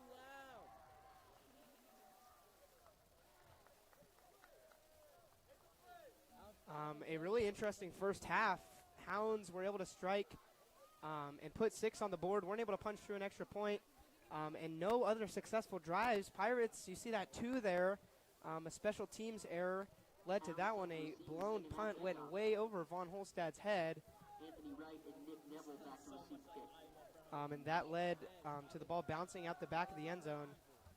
And so the Pirates are within 4. They will kick it off to a Greyhounds offense, which we saw some really good sparks throughout the first half. We'll see if they come back with some more fireworks, but it felt like they were their best, at their most creative in that first half.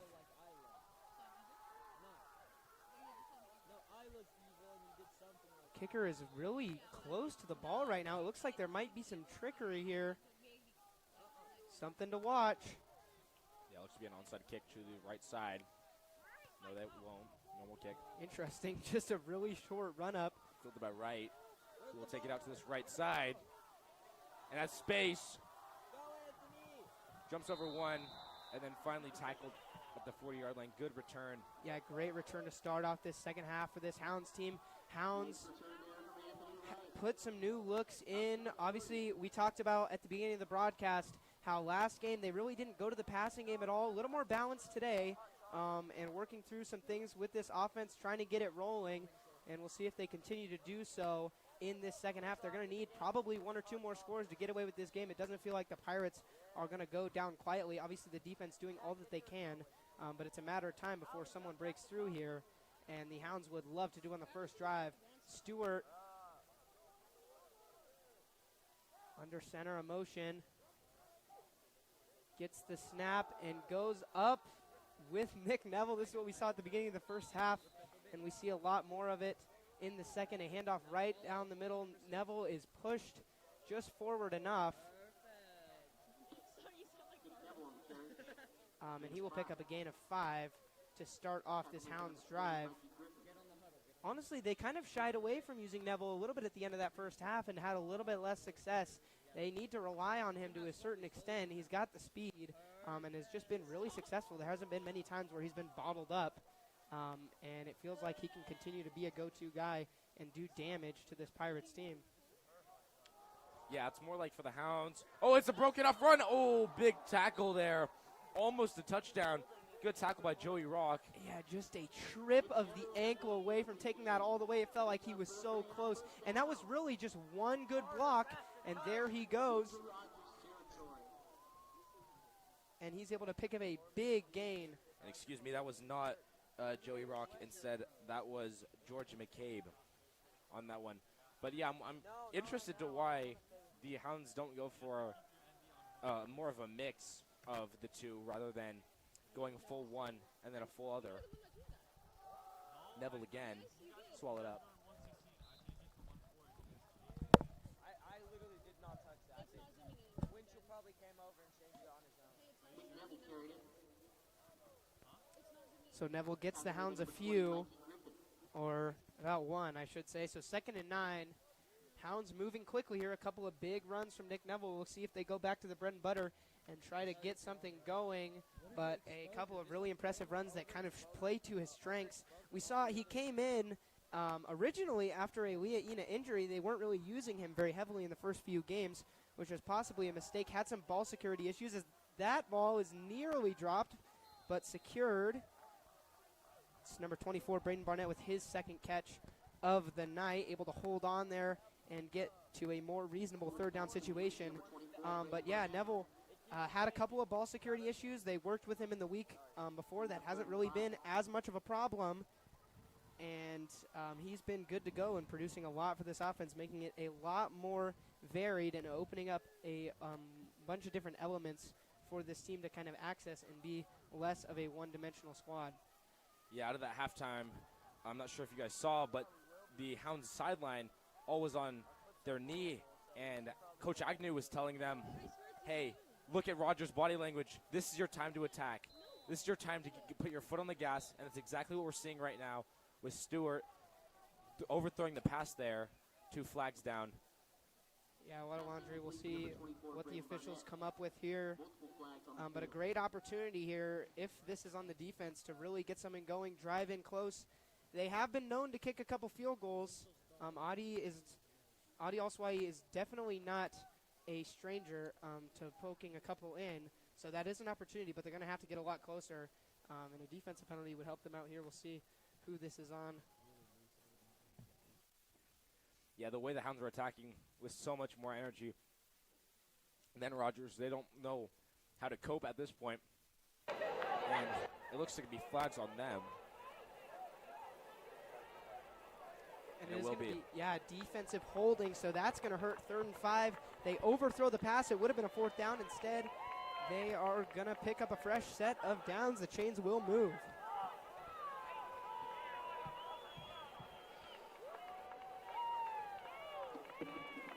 Holding penalty on the Pirates. Going to give the Greyhounds a 1st down. So the Hounds moving. They continue to churn forward. Ball now inside the 25 to the 23.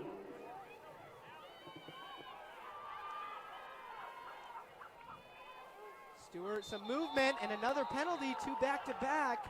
And now the Pirates are really going to be backed up. A lot of pressure, and the Hounds are coming out of the gate swinging right now.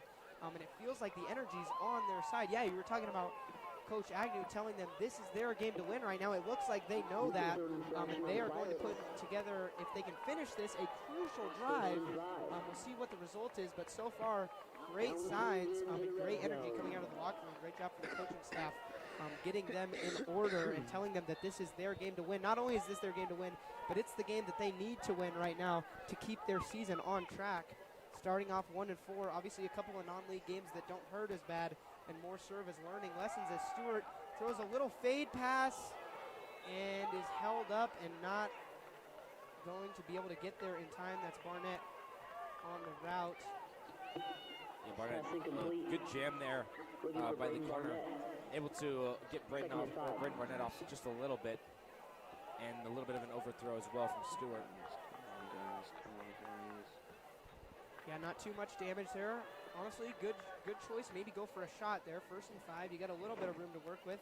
Now you just got to make sure you pick up that fresh set of downs. See if they go to Neville here. Similar formation to when they would, and they do. It's a pitch play. Running up the side. A lot of defenders. And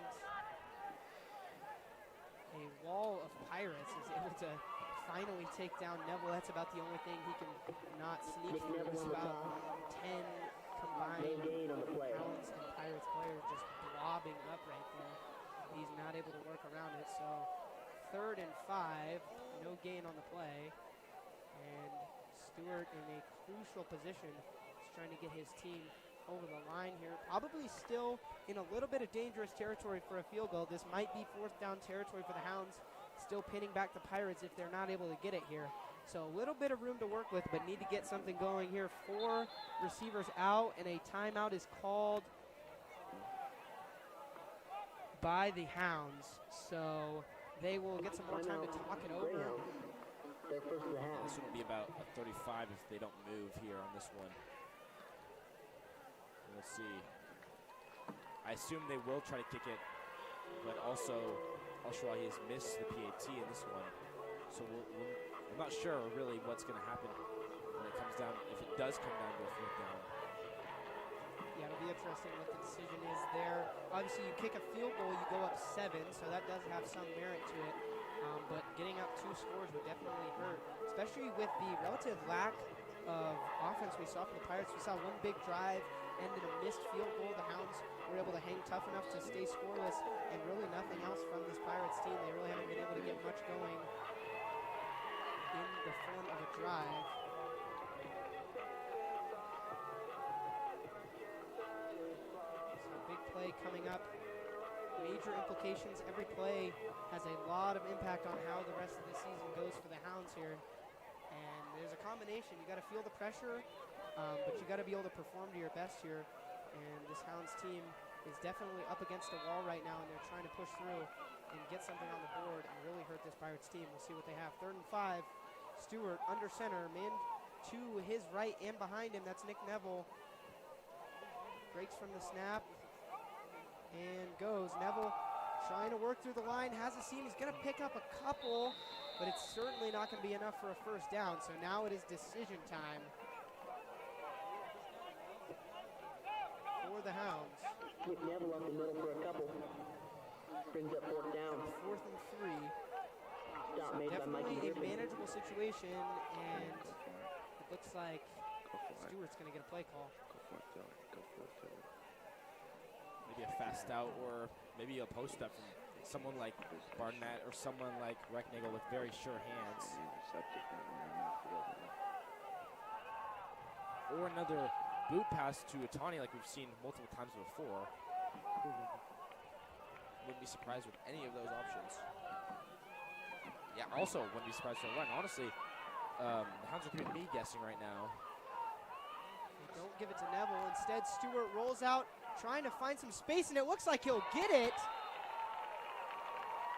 And that is exactly what I was saying. Barnett with sure hands on the post up. Pass complete to Braden Barnett for a great What a first clutch down. position. Barnett keeping himself open, just tiptoeing right along that sideline, giving Stewart every opportunity he has. Stewart's able to get it out just in time, hits the slot, and that is a huge play that will keep this drive moving. Hounds now on the 10, knocking on the door right now with a fresh set of downs and looking to punch it in. Once again, great conversion there on 4th down in crunch time.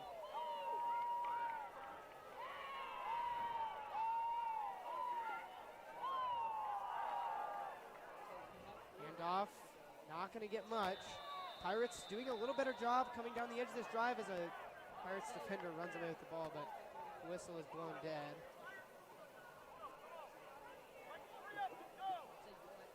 Nick Neville carried it.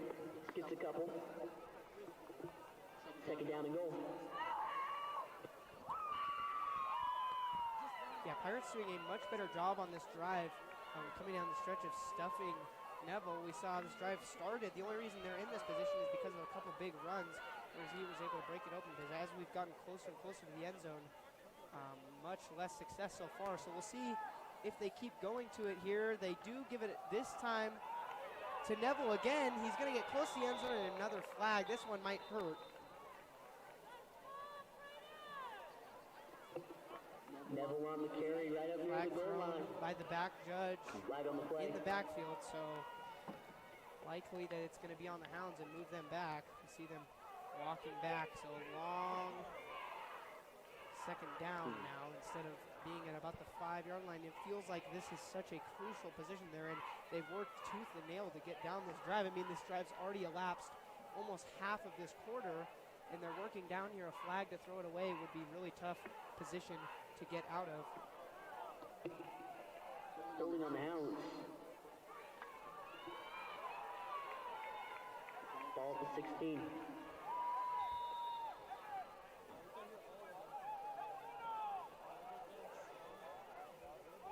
Stewart trying to get something to work here. 2nd and 16. They need to pick up something. Stewart drops back, fires across the middle. A great pass in traffic. And what a completion of Vaughn Holstad. You saw it right there on that angle in between 2 defenders. And he's able to thread the needle. Stewart looking the most confident I've seen him all season. And doing a great job. Holstad able to dive inside the 1 or 2 yard line. And what a completion on 2nd and 16 to set up a 3rd and 2. The culmination right here. 5:40 to go in the 3rd.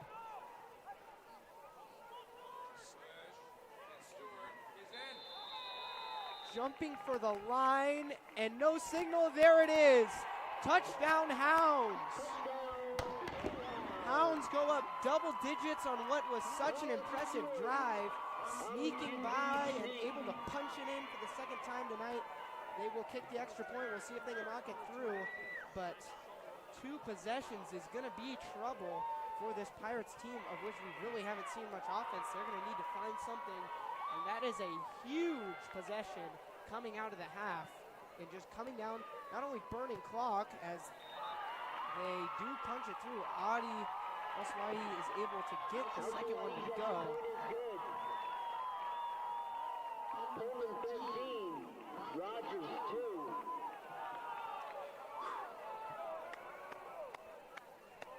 And what a game-defining drive for this Hounds team. So impressive all around.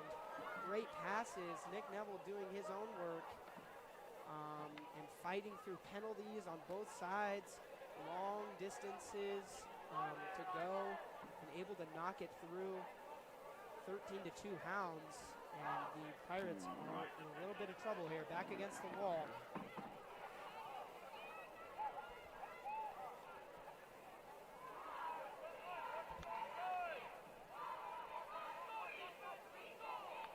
So they will kick it off, and the Pirates will have their first opportunity to show any adjustments they've made. Some skill players were definitely active Warwick and Allen back to the during scene that for the first Pirates. half, and there was some glimpses of some offensive efficiency, but just really couldn't get it going for a drive and couldn't put things together like we just saw the Hounds do. A miscue there as the ball sneaks through the hands of Warwick, able to recover, but most likely won't be able to get very far, and he'll be stopped around the 25-yard line. So the Pirates are going to have to show something impressive here, and something that we certainly did not see in the first half. Warwick on the return for the Pirates. Tackle made by number 34, Ty Rasmussen. Pirates over 500 on the season, have had some success. Both of these teams had some pretty high expectations coming in this season. It felt like the energy around this Pullman Hounds football team was definitely very optimistic, as well as with the Rogers Pirates, who have had a lot of success in years past and are looking to build on it. And both of these teams kind of up on the cutting room floor right now, and trying to work through the slog that is this GSL schedule. That's number 32, Gum, again. He's gotten limited snaps, multiple flags on the play, about 2 or 3, thrown down multiple times. And this is going to be some big... Roman Gum on the carry. Flag on the play. Yeah, it's going to be a whole... Daniel Leahina in on the stop. Yeah, Pirates cannot escape right now from these penalties. And these Greyhounds have done a very good job defensively. Not a lot of total offense. I mean, the only offense is our own, or the own Hounds shooting themselves in the foot here. Obviously on that safety, off the punt. But now, a good chance, really backed up the Pirates are now. A good chance for the Hounds defense to get off the field. Yeah, I mean, and we've known this. This Hounds defense has been pretty strong all year, especially against some tough opponents, and it's held tough. And with the Greyhounds giving them enough help on offense, it just feels like the pieces are starting to come together for this team, and the offense is starting to back the defense right now. We'll see if the Pirates have anything to say about that. Warwick, again, cutting back. It feels like every time we see Warwick, he's just driving up that right side, doing what he can to get around. Hounds are kind of done with his shenanigans at this point. Touch pass goes to number 3, Hans Warwick to 6.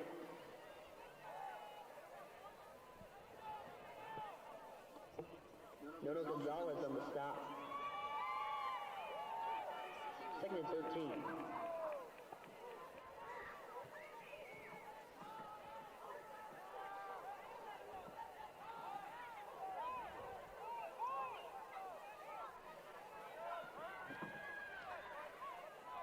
Second and 14 now.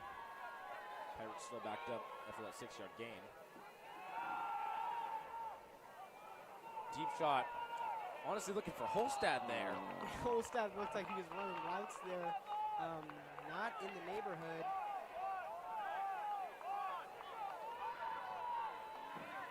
But yeah, Holstad, the only one that even had a chance at that, and he even overthrew him. Long pass deep, ball's incomplete. Spurgeon, Looking for Jacob Proctor Jr. accurate pass. Spurgeon may have switched to the number 7 jersey. It looks like there's been a shift of numbers.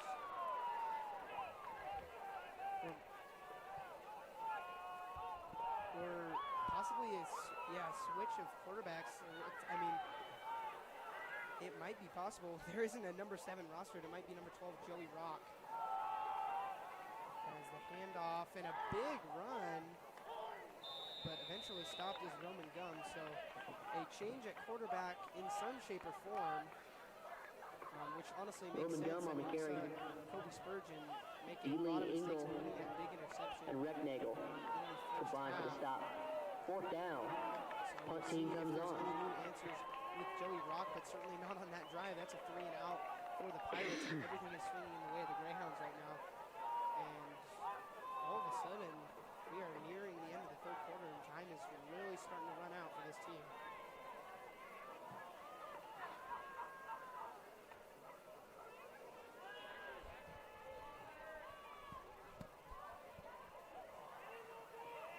Punt is off, and Holstad will receive it and instantly get drilled. And he will get it right where he stood at the 40-yard line. So the Hounds have an opportunity to shut the door right now with this next drive. We'll see if they're able to do so in a similar fashion. They starting from a similar spot as they did last drive. From number We'll see 2, Ron if Halstead. these drives give similar results as well.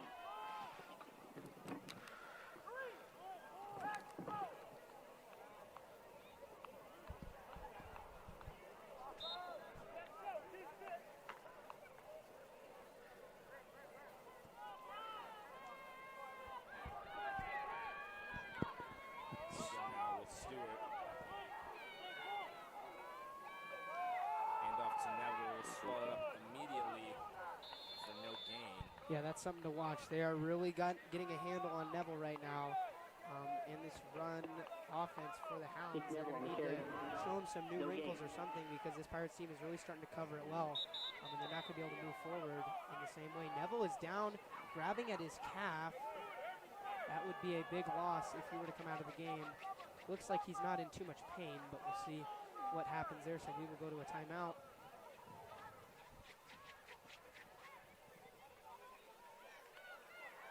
Seems to be talking to the trainers. Yeah, Neville been a super impactful player on this Hounds team. Last call for concessions. Yeah, it's a great. Yeah, All just coming in and proceeds taking his go to spot, PHS Boosters. showing what he's all about. Yeah, a great story there. I mean, he kind of reminds me of when Daniel Iena came in his sophomore season and was really useful for this team. He was able to drive up the middle towards the end of that season 2 years ago. Now, Neville is the one who's able to take some of the load right now and doing a great job so far and become really a key piece for this team.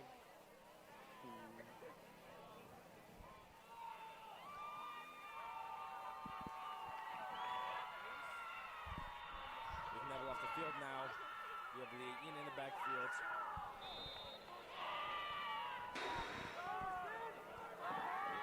Barnett, Recknagel, and Wright on outsides. They give to Ian, takes it up now for 5 yards. Leah Ena on the carry. Gain of a couple. Long on the tackle. So we will move to a 3rd and 6 situation. Hounds looking to keep the chains rolling and burn some clock.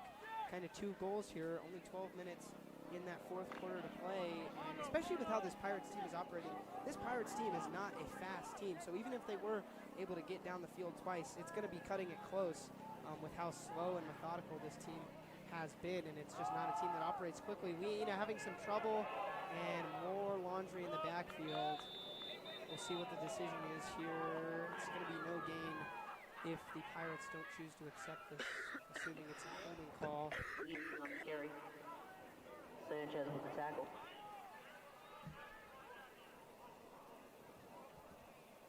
Penalty on the Greyhounds. And they will take it. Don't want to give the Hounds any chance of maybe making them pay for not taking that penalty. And so they will take the yards and move this Hounds team way back. Holding calls For a declined. long Brings up 4th down. Oh, actually, they did decline it. Sorry. Excuse me. So now the Hounds have an opportunity. They're going to go for this. Possibly we could see a pooch punt, but it seems like they might go for this. If they miss this, it gives the Pirates a really good opportunity to clap back into this game really quickly. So possibly could be a pooch punt. It is. So They will scare the Pirates. That ball is going to bounce really well. And it's going to stop. That ball rolled to the 1 yard line, and Connor Stewart pulls out the best punt of the year for the Pullman Greyhounds, and the Rogers Pirates will be in danger of giving up a safety of their own. They will have to go 99 yards if they want to pull within one possession. Chased down by Brayton Barnett. Yeah, what a punt by Stewart there. Brayden And then Barnett on obviously that Barnett, recovery. yeah, on that recovery there, tracks it down.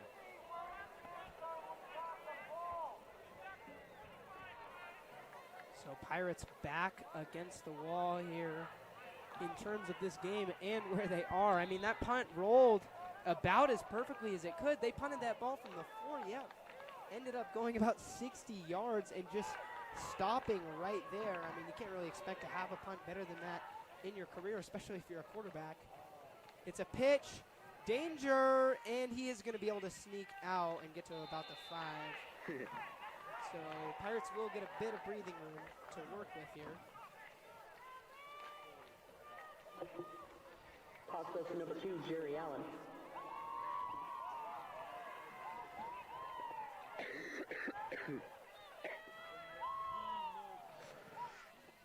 Gain of 4, up to the 5 yard line.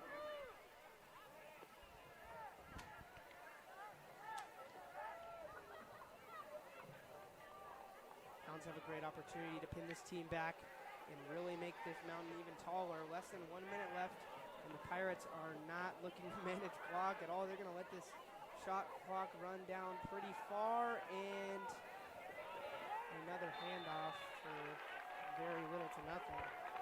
Taken down by number 77. Or 71, Ryan Gettings. Ball goes to Jerry Allen again.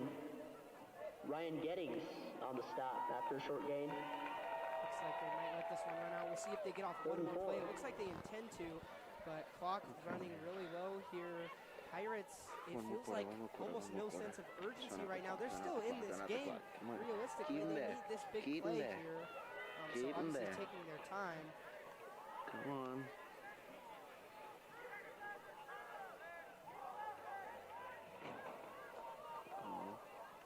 That ball goes to the outside, and they will stop him short.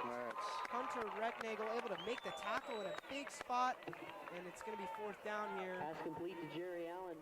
Big stop made by number 12, Hunter Recknagel. Brings up 4th down. So 4th and 4, and look at them. They are fired up. The Pirates or the Hounds on the sideline getting the credit they deserve. This defense has been shut out all night, and they will have to flip fields to go finish this one out on 4th down. 13, Pirates 2, 15 to play.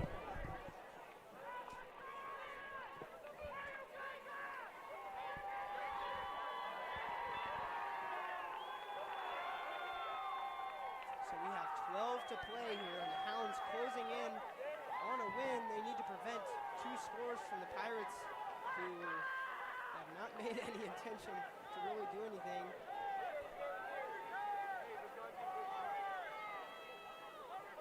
Let's see if they try to pick this up. I mean, if you go for it here and you don't get it, that is big trouble.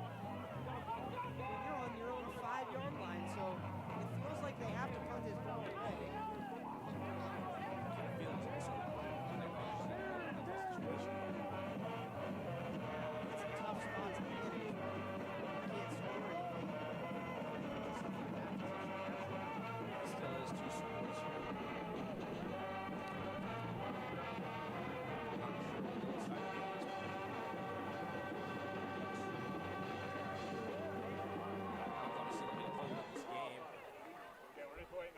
As cleanly as they can.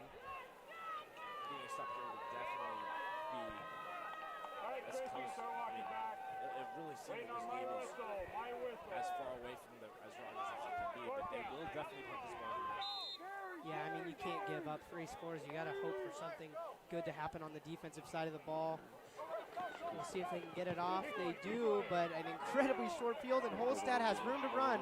He's going to work up the right side, cutting back, and I mean, you punt the ball away, it doesn't really do much because now the Hounds are sitting at the Rogers 20, and that punt didn't really do a whole lot for this team. Holstad on the return. Hounds with great field position. Start the fourth.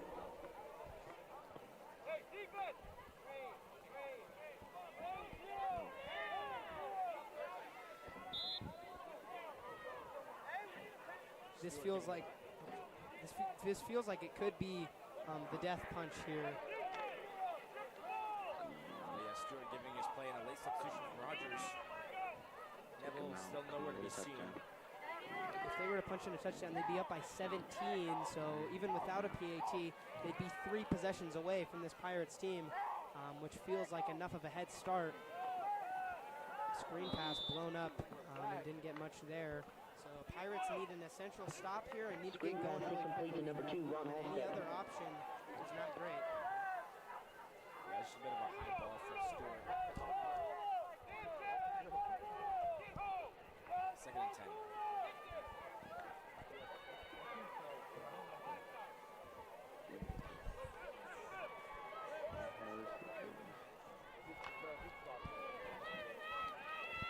If I'm being honest, splitting a little bit of time between this Seattle Mariners game and what's going on this field. Mariners are stuck in the 12th right now, but Stewart is under center, hands it off to Leaina, who pushes up the left side and can't get much going. So 3rd and 10 now for the Hounds. I do think this is a spot where Oshawott could definitely hit. This is definitely in this range. Will be about 37-yard field goal. He had a 32 last week. We'll see where this goes. Obviously 3rd and 10 now. I don't think it's a end-all be-all situation. Need a touchdown, but because of how well the defense is playing. So I think we might see another run here, and maybe set Oshawott up for just his range of almost a chip shot, I'd say. Yeah, I agree. Let the kick the field goal, and Stewart's not able to get there himself. He's pushing over, and what a run from Connor Stewart. Fights through Rogers defenders, and there's a chance they won't even need Adi Oswahi because Stewart just snuck his way to a 1st down. What a run. That right there is some swagger and confidence from Stewart. Able to take it himself, dodging a few Rogers defenders flying at him, able to get for a 1st down, and not a time for Oshawahi just yet, and this clock will continue to take. Yeah, definitely don't think of Stewart as primarily a dual threat quarterback. But in situations like that, we see him scramble all the time. Why not go and pick up the 1st down yourself? Nothing there, and he decides to attack that Rogers defense and is rewarded. So the 7-yard line, 7 yards to go to lay it on thick for this Rogers team, and the Greyhounds will discuss it a little bit more and try to put these guys away in the 4th quarter.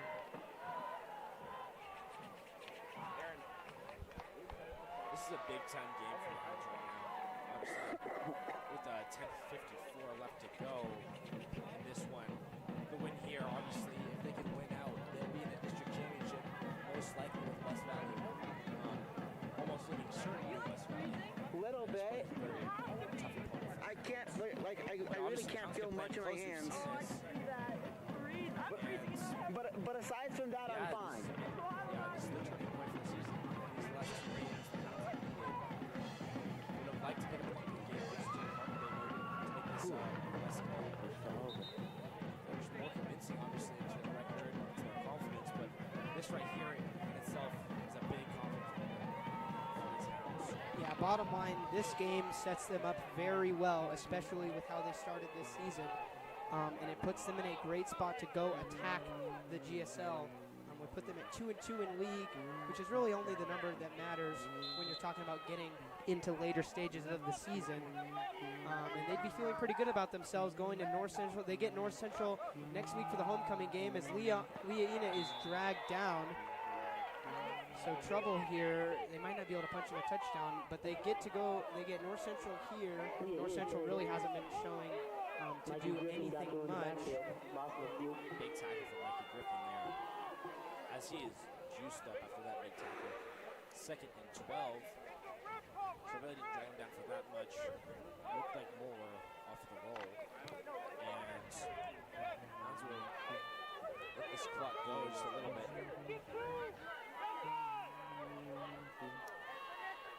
Yeah, get North Central and then get a Clarkson team that's really underperformed. Stewart looking to do it himself again. This time is swallowed up. He'll get back to about where they started for a 3rd down opportunity. Now what are we thinking is, I wonder what Agner's thinking, if it's another let the clock go, QB blast right into the middle, set it up for Al-Shawahi, or let's go for the end zone, let's take a shot, let's take a chance, and really put this game to bed now. Oh, I'm sure they want this touchdown. This touchdown feels like the dagger to everybody in attendance at Hobbs Field right now. And they are probably going to go for the kill shot here. Stewart has receivers on both sides. Barnett isolated on the left. He looks to his left and underthrows Ramsey Atani. Ramsey Atani could have had it. He probably would have gotten wrapped up, had a defender right by his side. So doesn't get a chance, but ultimately most likely wouldn't have panned out. Kick it. Come on.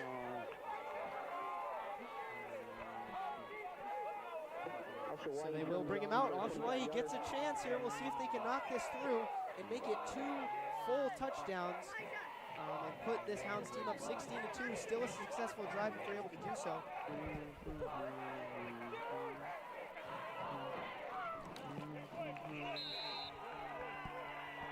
And Al-Shawahi knocks it through. Yeah, what a performance to come back after that missed extra point, knock that one through, and he's able to get that one. So feeling pretty good about himself, 1 for 2 on the extra points, and he's able to do some damage by himself. So 16-2 is now the score from the Hounds. They lead by a more normal football number of 14. Not a lot of normal football numbers, we have 26 halftime scoreline. But the Hounds put up 10 unanswered in the second half.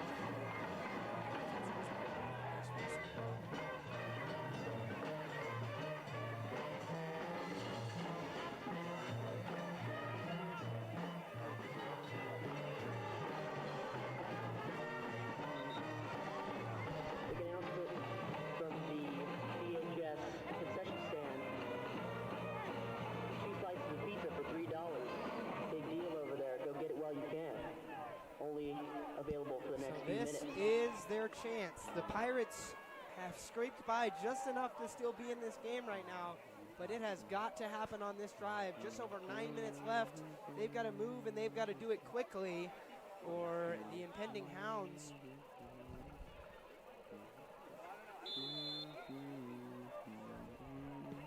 And they kick off. Line drive to Warwick, who goes straight up the middle. He's got some momentum, and he's going to escape some tackles, but not long enough. He's going to get to about the 35, and that's where they will set up.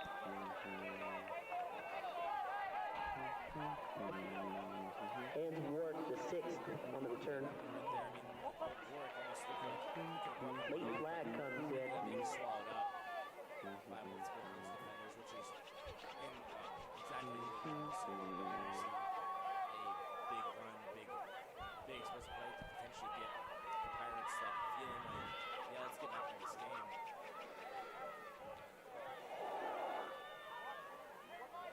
Yeah, certainly not doing themselves any favors right now. You see that penalty goes to the Pirates. And it's just a killer. They've had a lot where they've just started the drive off on the wrong foot. It's just been penalty on first down, and then you have forever to even get something going. It just feels like an insurmountable task. Dead ball foul on the Pirates, pushes them back 15.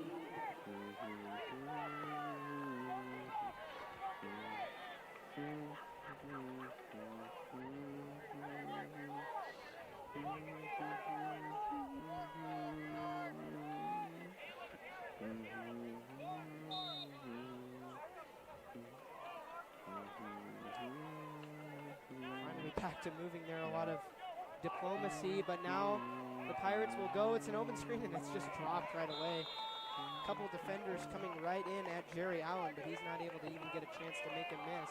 Pass ball's incomplete with Jerry Allen. Right through his hands. Second down. An even harder situation now. Just right to the hands of Jerry. A little bit of a low ball.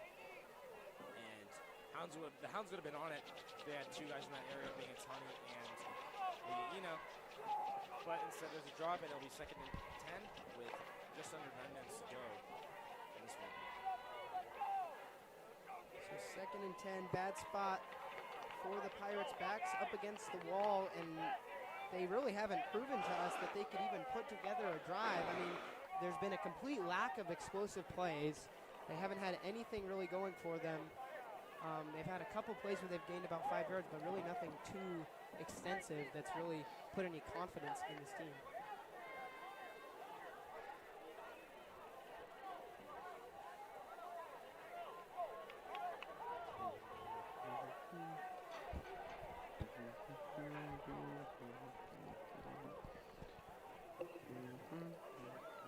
One more time, 2-for-1 pizza deal going on down at the concession stand. Go get it before it ends. Only a few more minutes. Not really sure what's going on here in the middle of the field. Yeah, a huge discussion. There might have been some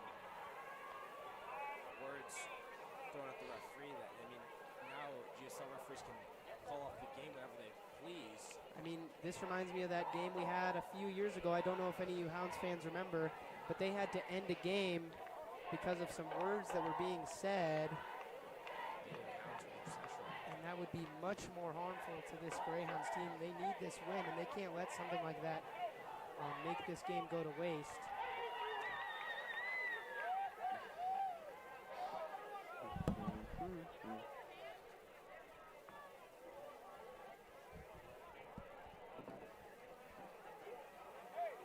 I think they'll just end up resuming play. Maybe just a warning at this point.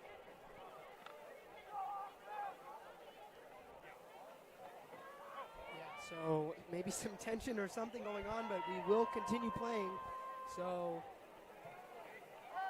these teams have to lock their players down, especially if you're on the Pullman side. You're on the winning side of this game, and you cannot throw it away to something like that. I wonder what the result would be if this game would end at this moment. Would it be a Hounds win? Would it be? I'm not actually sure what it would be. But either way, this game will continue. And Rogers will have the ball.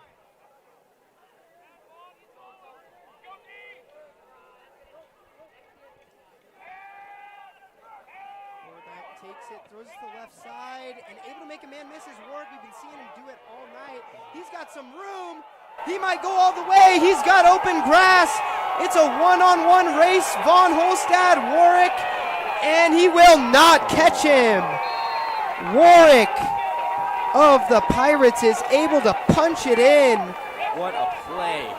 And just like that, the Pirates are putting the Greyhounds in a dangerous position. Holstad is down. Wow, what a play. Warwick to make 2 miss and take it all the way to the house. And I mean, this is a game now. It really is. What is the play? Do you think they go for 2 now? I think they do. They go for 2 both times. yeah, honestly, it's probably a good spot. I could see them going for 2. If they're confident in their kicker, their kicker missed a field goal from about the 10-yard line, so I don't know if you have much confidence in him. We'll see what they do, but first order of business, Holstad will be attended to, and then we'll go.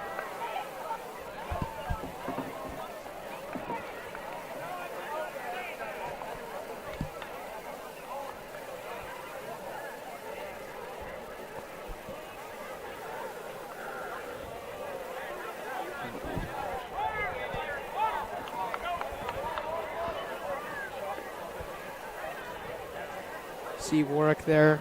Obviously got to be happy with himself. He's got the biggest play of the night.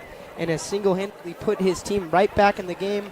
Talked about a flash play that they needed. I got like 146 that was minutes the left. one. Yes. And so now one possession. The Greyhounds will have a question. chance to My, answer back like, and shut the handle door. thing, like, But they moves did up have and the down, chance to like, shut the door. They got a field goal. fluidly, even though They it's, could like, have had a as tight as it touchdown can and really get. put this one Like, away. there's, like, a powder But now coming out they are whenever I, giving like, the accidentally Pirates the move it. I chance don't to know see what's there's a going moon on. is out. We are playing some twilight Yeah, football all right. right now in Pullman, Washington.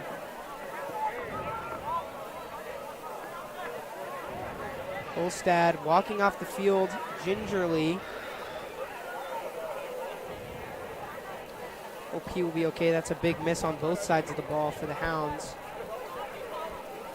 And they might need him here coming down the stretch of this game.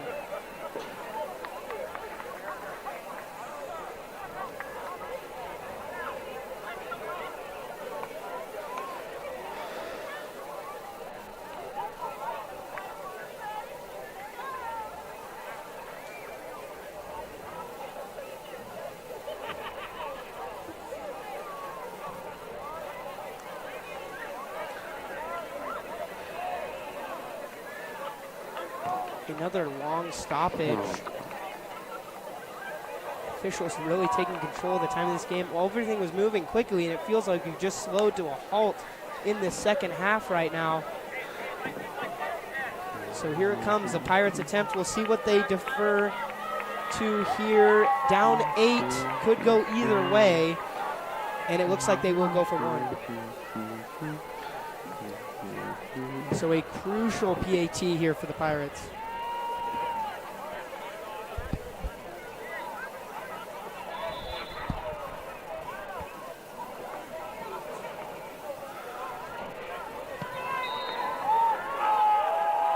And it is good. So we are in a 7-point matchup. The Pirates, one explosive play. Warwick runs it 80 yards, and he is able to put this Pirates team right back in the game. The Greyhounds are going to have some pressure on them. We'll see what they can do. Need to burn some clock and get through a solid drive and hopefully get some points on the board. If you're a Hounds fan, you're looking to see a 2-possession game out of this Pirates team and sending them right back to Spokane.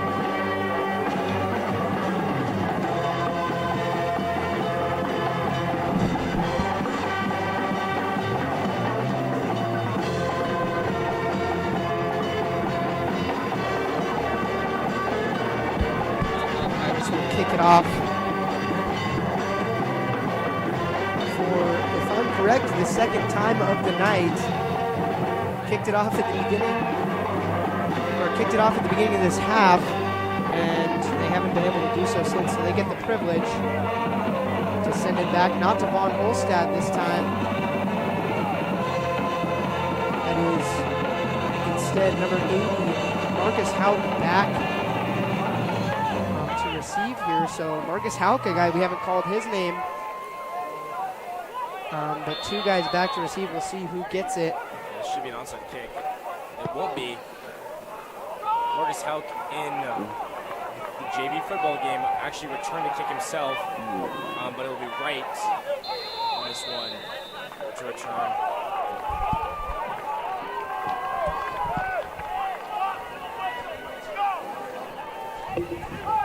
Anthony Wright on the return after the 30. 8.5 minutes on the Crucial drive for the Greyhounds.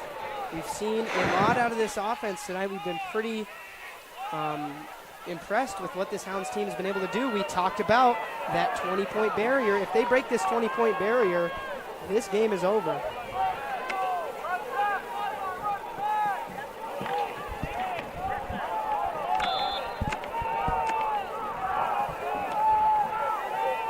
Stewart looking to get his team down the field here. Has 2 in the back field with him. That's a Tawny and Leina. Leina swings out. Stewart going to run the ball, and that's not going to do much. I feel like at this point, the Hounds actually need to move the ball and score. There's too much time, and I think Rogers can absolutely put a drive together, get back in the end zone, and tie this game up. Yeah. Momentum in this game has been key. The Hounds have held it for a lot of this game. But right now, if they're not able to put a drive together, the Pirates have a lot of energy moving with them down the field and could be some trouble.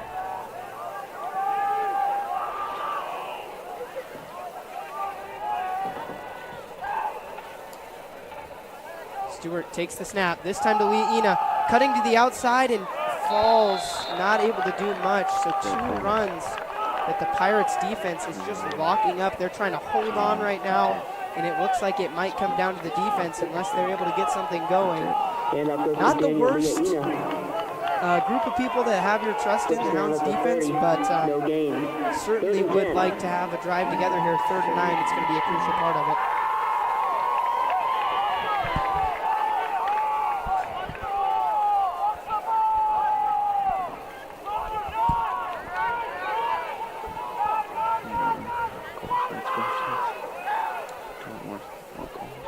Stewart gets the snap. It's a pitch. Lia'ina will see if he can do something with it, and again, just taken down right away. Hounds offense really ineffective on this drive, and push just comes to shove. This Rogers team is putting up a fight, and they are not going down easily. Hounds offense kind of rolls over there, very unimpressive. What they were able to do, 3 kind of ineffective run plays that weren't too explosive, and that's kind of what you missed with Nick Neville being absent right now. He's been a huge key to getting this run game going. If we could take it with a grain of salt. Yeah, grain of salt. That a lot of this clock has came off. Stewart will step back. Looks like he's gonna. Oh, that's into the back of Theo Engel. Nightmare for the Pullman Greyhounds. The punt goes nowhere. An incredible field position for this Pirates team. They've got all the motion in the world with them right now, and they need something special. Come on, man. But it's not so far-fetched anymore. The Hounds couldn't shut the door on them. That 3 possession, if they had scored that touchdown there, it could have done it. They left the door open, a tiny crack, and look who comes back. The Rogers Pirates late in this game, looking to do damage. A lot of time left on the clock, over 6 minutes left. So even if the Pirates are to score here, we're going to have more game after that. It's not like we're going directly to the extra time. And they give big God. game. Oh. This one will be number 23, Fletcher. Feels like this Hounds team is tiring a bit. Second on the carry. Yeah, Fletcher just able to move up the Tackle field. Hounds there to bring him And it down. feels like Number earlier in the 87. game they run that same play. The Hounds defense is all over it. That is not what we just saw right there. That's an 8-yard gain. 2nd and 2, the Pirates are rolling.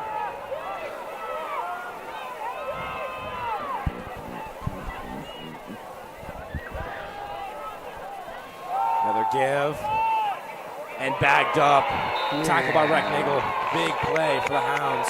Yeah, Recknagel, he's a huge big play guy. That's a huge one right there. Tackle for loss at the 3rd down. Hounds defense needs this one. No urgency from the Rogers Pirates. I feel like they would want to go a little bit faster, but at the same time, I can see them chewing clock.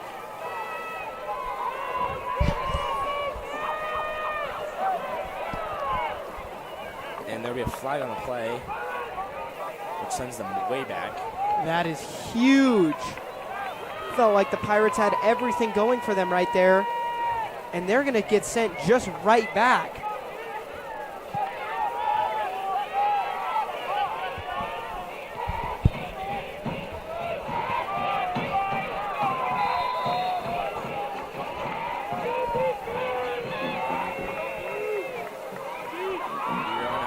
Up, 2nd and 12, another give, almost tripped up, but he will be a big play, and a tiptoes out of bounds inside our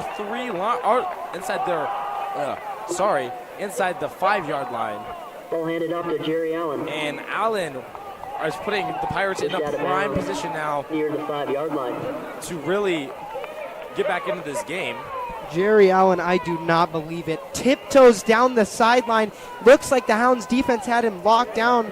And he not only does he get a 1st down, but they are knocking on the door inside the 5-yard line. Just like you said. a collapse right now for this Hounds team. They need to regroup, and they need to do it right now.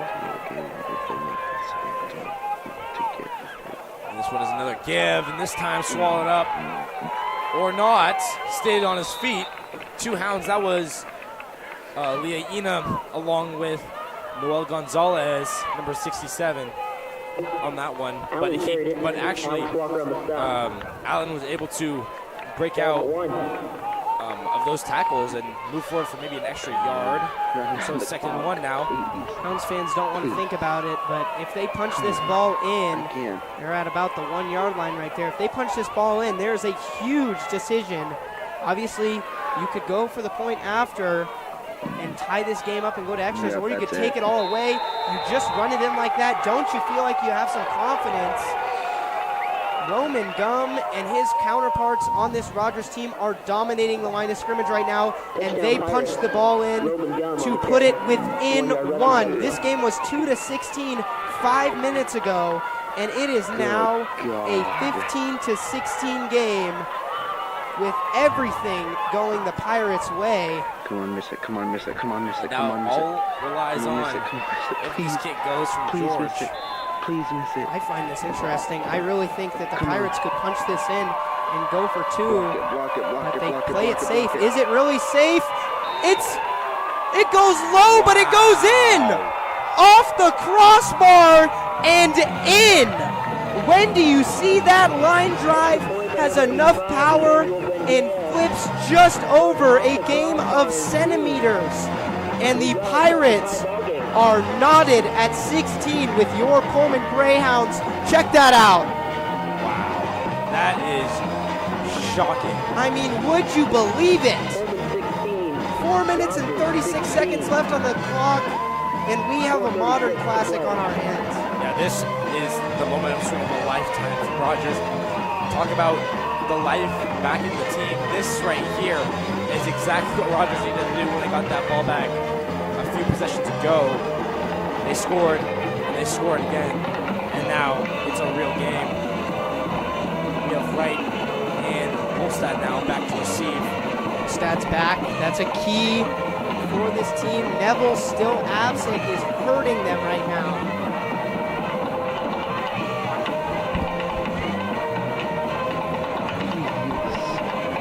Please don't make this go into overtime.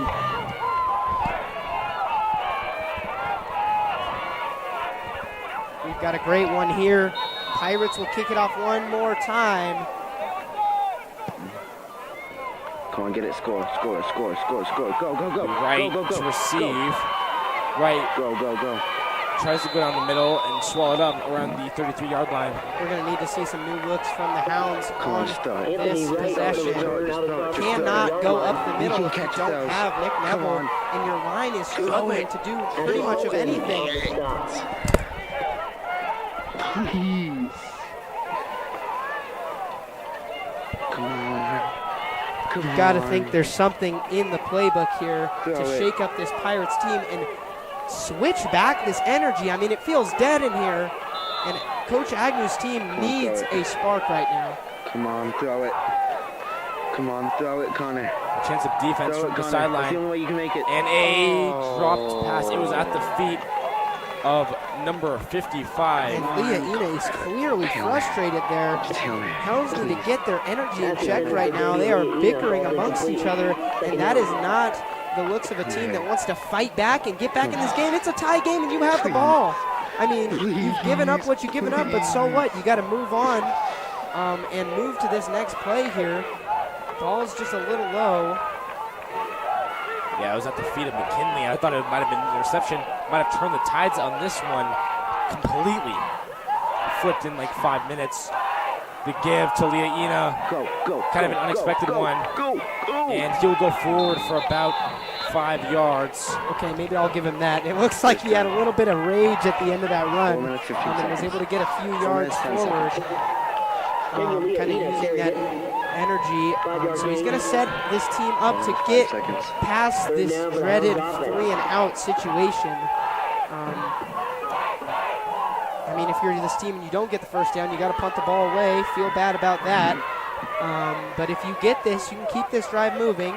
knock some clock off and drive down here and do some damage. It's just a matter of if they can put it together and really hold themselves together. Come on. Please, just Hail Mary. Stewart out to his right, and there it is. Flag high near the 50-yard line, or near the 45-yard line. I think I saw one near the 35-yard line too. I think there's two separate penalties on the play, so a lot to break down for the officials. This could be huge. The play didn't do enough to get them this first down. You see Stewart having to take it himself and just gets drilled right there. These might be both on the Pirates. That hit might be said as malicious, and then there was a holding in the secondary, and this could help out the Hounds. We'll see what they say. Horrible coach.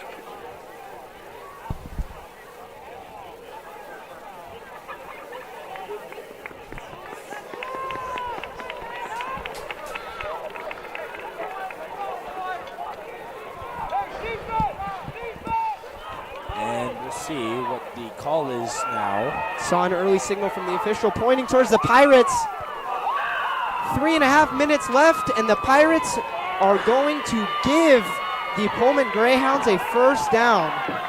Wow, that's another big-time play. This game is just full of big-time plays. I'm glad you guys are tuning in to see this amazing game unfold. What looked to be completely controlled by the Greyhounds looks to be controlled by the Pirates, but the play is completely just flipping back and forth and back and forth. Don't know what's going to happen here. Hobbs Field. Yeah, it's a mystery, but we're going to find out in the next 3.5 minutes. Pirates give the Hounds a gift, and the pass is off target to Ramsey Atani. Hounds need to find something going for them out of their own. Pass incomplete. You can't rely on these Pirates to make mistakes all the way down the field. It certainly won't happen.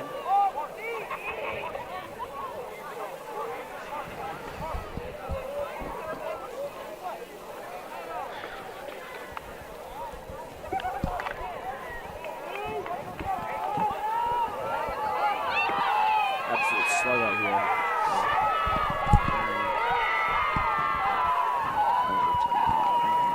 Stewart back to pass. The stripe, and it's incomplete, intended for Holstad, and there is a flag in the backfield. This might be roughing the passer. I don't think it is. I think it's a holding call. Well, there is a Pirates guy grabbing his helmet, and it is going to be on the Hounds. Yeah. On the back. I saw Stewart kind of look at the official like, come on, man. But yeah, that pass not on target, and the Hounds have dug themselves a hole, and they're really looking to possibly give an opportunity right here. Yep, it's officially a holding call, and that's going to be declined. They're gonna take the down over the 10 yards. I don't know about that call.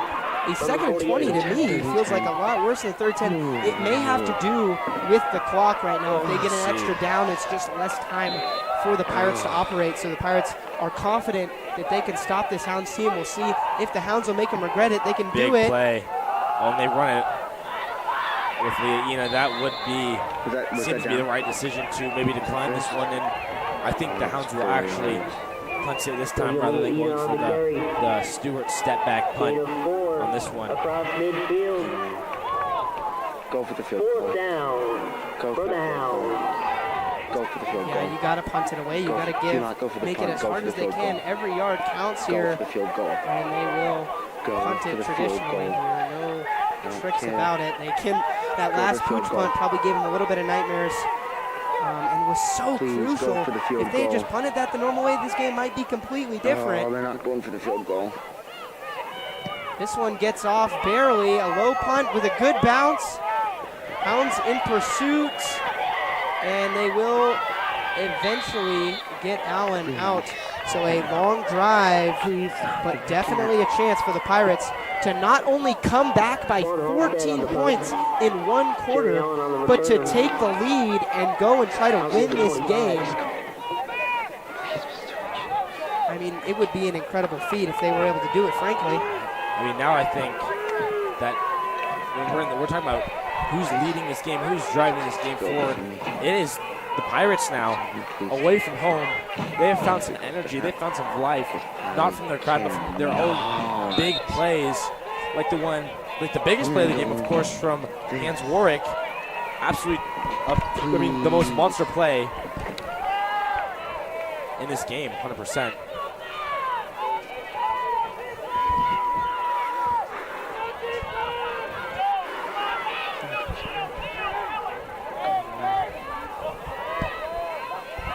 Pirates get the snap. Give, and this time swallow it up. Hounds defense needs a lot more of that. It was Fletcher on the carry.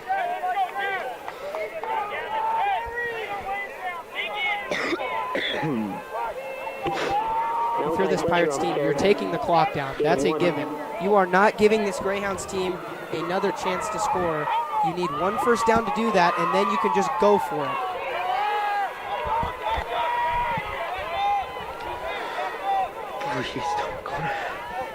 Honestly, Please. Just count Rogers' outside, kicker, please. Mark don't go George, out. should be confident at this point, joining the last two PATs that have really, propelled the Pirates. Because the Greyhounds have the missed PAT, which is really keeping Rogers in this game at this point.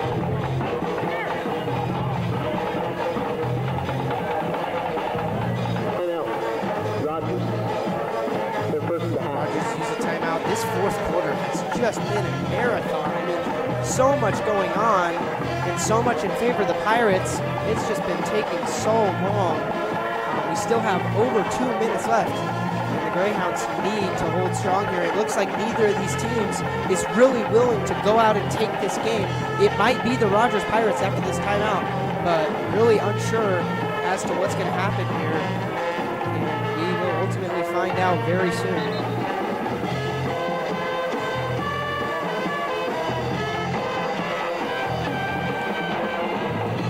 Fans are still out here, still cheering on their team. Just over 2 minutes left to go.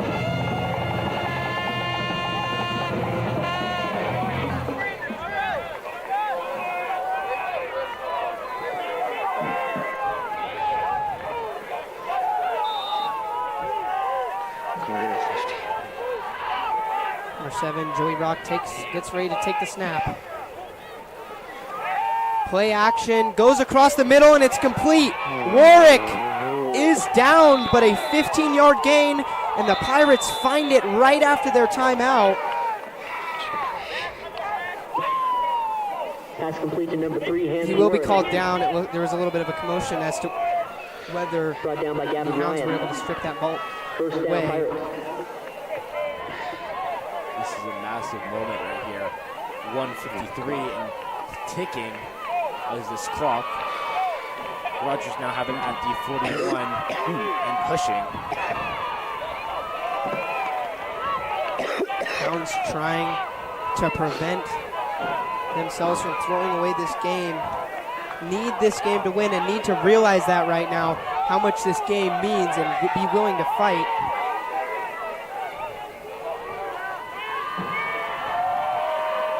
Dropping back and shuffling out is Rock. He's able to escape and dish and get a positive gain out of it. Really impressive. And Marshawn George is just right there for the reception, wide open. So Hounds defense collapses a little bit with enough time. Hounds notably have not been able to get to these Rogers Pirates quarterbacks. They've put a lot of pressure, and there's been a lot of time where they've rolled out, but ultimately been able to escape, haven't been able to punish. And when these plays, that Rock is making now, you're kind of wondering, why wasn't he the one starting the game? That is an absolutely masterful magician-type play to move around this Greyhounds defensive line and not take the sack. He had great knowledge of the pocket there to see it collapse and escape just in time and make a positive play. That resourcefulness has been part of why this Rogers team has been able to claw tooth and nail right back into this game. I mean, 2 quick possessions and just taking advantage of this home team and all the miscues that they've had in this fourth quarter.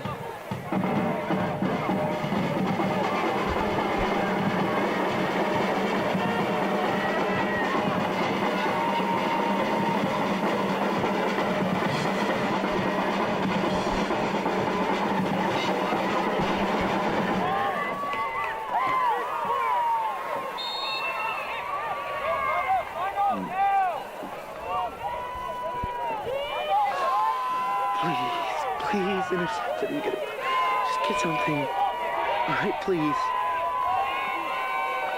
Brock in the eye. Takes the snap. A lot of receivers. Not a lot of time, and they are going to get to him. A 2nd and 5 sack. And right on cue, it feels like we talk about something in this booth, and it happens. Rodgers had an explosive play. Pullman had an interception back in the game, and now there's a sack, and the Pirates are not going to use a timeout. It feels like they may want to regroup here. Instead, they just snapped the ball in 3rd and 11. Thrown to the sideline, and they're going to pick it up. What a play. That's Rock. Amazing job. 21, Asher Putman. What a time to have your first down, Pirates. call of the game. That's his first reception of the night, and he's able to sneak forward and keep this Pirates drive alive.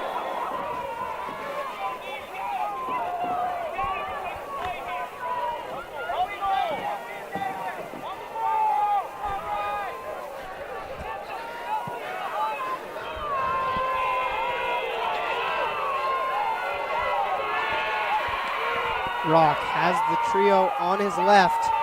Play develops, he throws it deep, and it's going to be way over. No dice there. But the clock will stop. The Pirates are going to have to be forced to lean on their passing. In order to get down the field, they've got to get at least 25 more yards if they're going to want to have a decent chance at going at a field goal. Probably more, honestly. And they've got just over 30 seconds to do it. So a tall task. Going to need to make good use of these timeouts.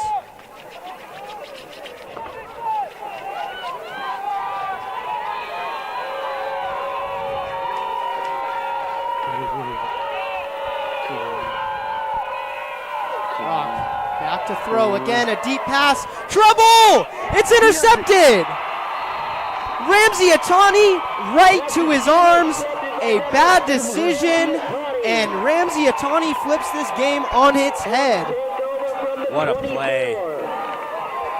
As you saw there, Rock testing his receiver. Just gives it a toss, but it was not the right ball. Really, it threw it onto the inside, right where Atani was standing, and Atani gets his first takeaway of this game. So it is unlikely that we will not be seeing extra time in this game, but it's even more unlikely that Rodgers is going to win it in regular time. That interception kills their drive. Felt like the Hounds were in some trouble, and they come up with a big play that shifts the momentum. The question is, what's the call? Is it going to be a run, or are we going to see a bomb? Yeah, it'll be interesting to see if the Hounds risk much here. They take it to overtime. They do have some overtime experience. The ball is fumbled. Stewart able to jump on it. That looked like it was going to be a bomb play. Yeah, now you feel... Going to take a top off there, but rather the bad snap, and now it might just be the clock run, and they are going to 10 seconds, and there you go. We are going into overtime here at Hobbs Field. Neither game right now is willing to end. The Mariners in the 14th inning right now, and we've got a good game of our own. Don't go away. 16-16 in overtime, and we'll be back with some more action. The first overtime, the second one of the game, I was talking about, they lost to Deer Park in a tough one on the road. This time they've got their home crowd. They don't have a lot of momentum, but they're going to try to do everything they can to score this ball. A crazy one here in Pullman ends with a tie, and we will keep on moving.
Come on, Hounds. For those of you unfamiliar with the overtime rules, Come on, Hounds. each team will get a chance to possess the ball from the opposing team's 25-yard line. And we will keep playing until one team gets stopped.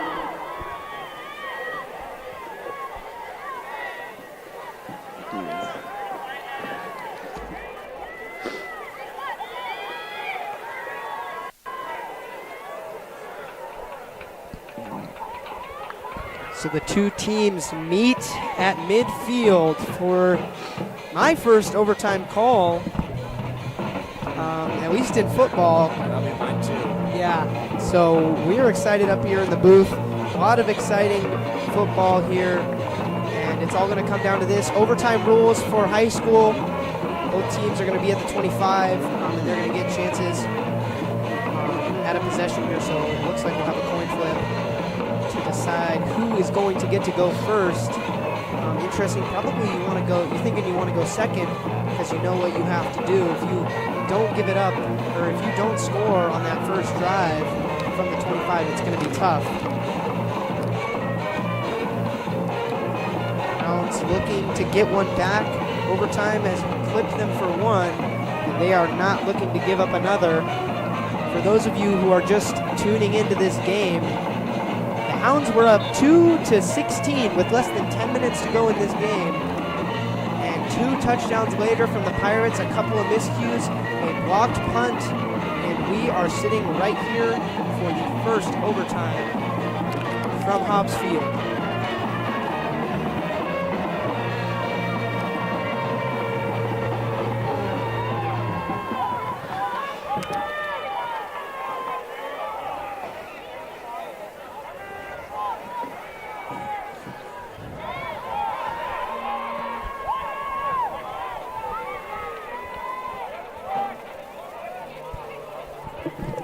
Looks like it will be the Pirates who are going to get the chance to strike first.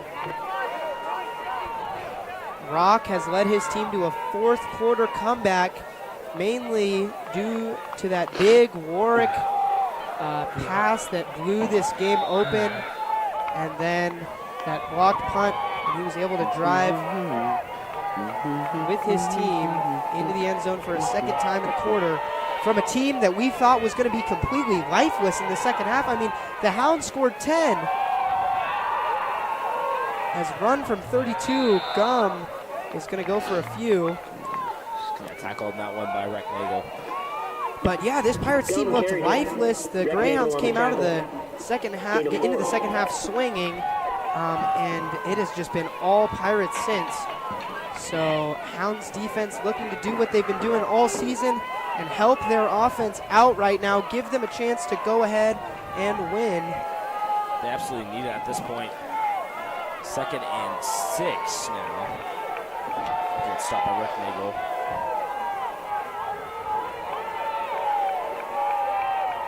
Rock snaps, fakes the give, looks like a blown play. It looks like he did want to give that handoff, and that's going to hurt him. He turns to his right. The running back goes to the left, and he has to scramble out and is not going to be able to get much. Leah Ina with the stop. So Right it in the is line of third scrimmage. down, and the Pirates have only gotten 3 yards. They're not really in field goal range right now. Loss of about So they might be able to do no third damage. down.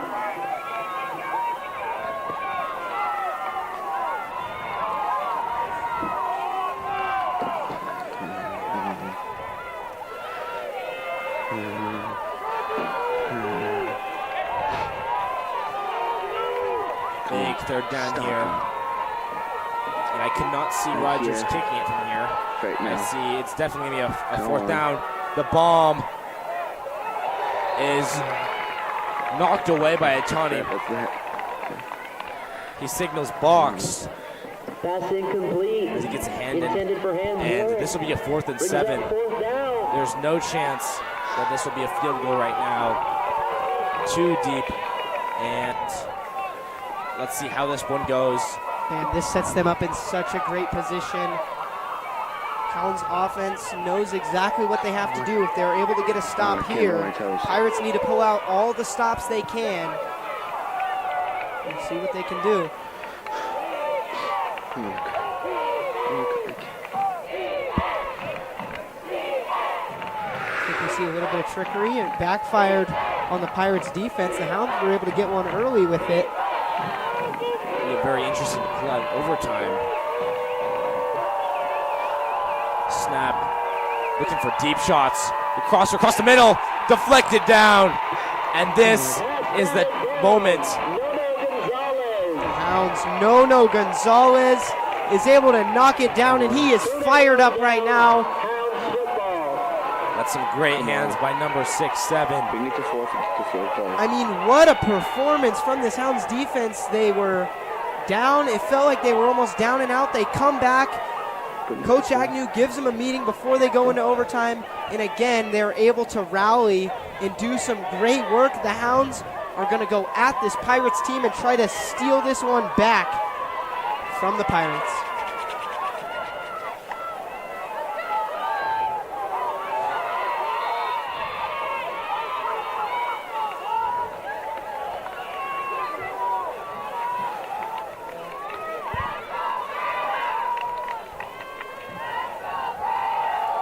We give Leina, bounces outside, trucks one, and will get forward for a first down.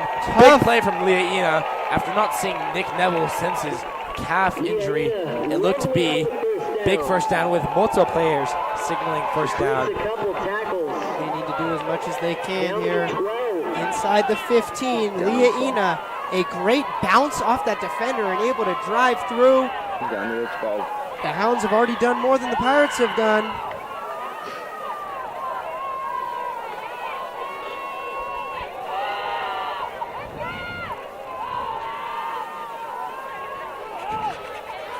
Stewart has 2 in the backfield with him. Gets the snap. Leina is stuffed.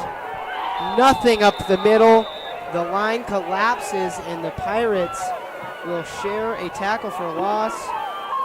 I can see at this point, I mean, 3 consecutive runs, 4th down, and this is Al-Shawahi range. I could see this one ending right now.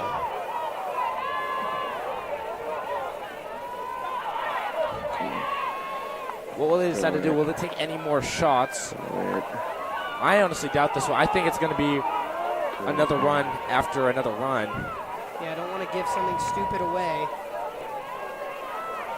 Give Al-Shawahi the chance here. And it will be.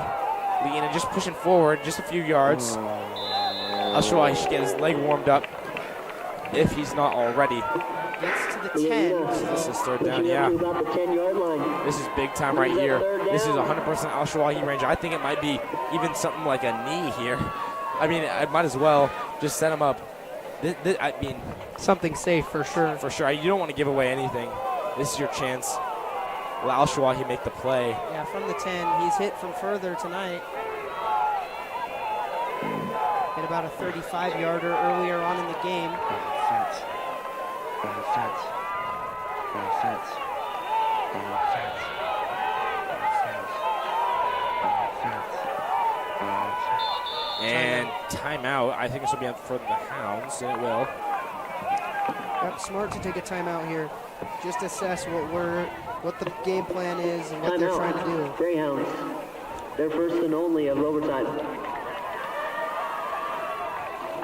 Only get one timeout in overtime. They decide to use it in the first, hoping to put it away right here.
Here's what could be the last run of regulation here.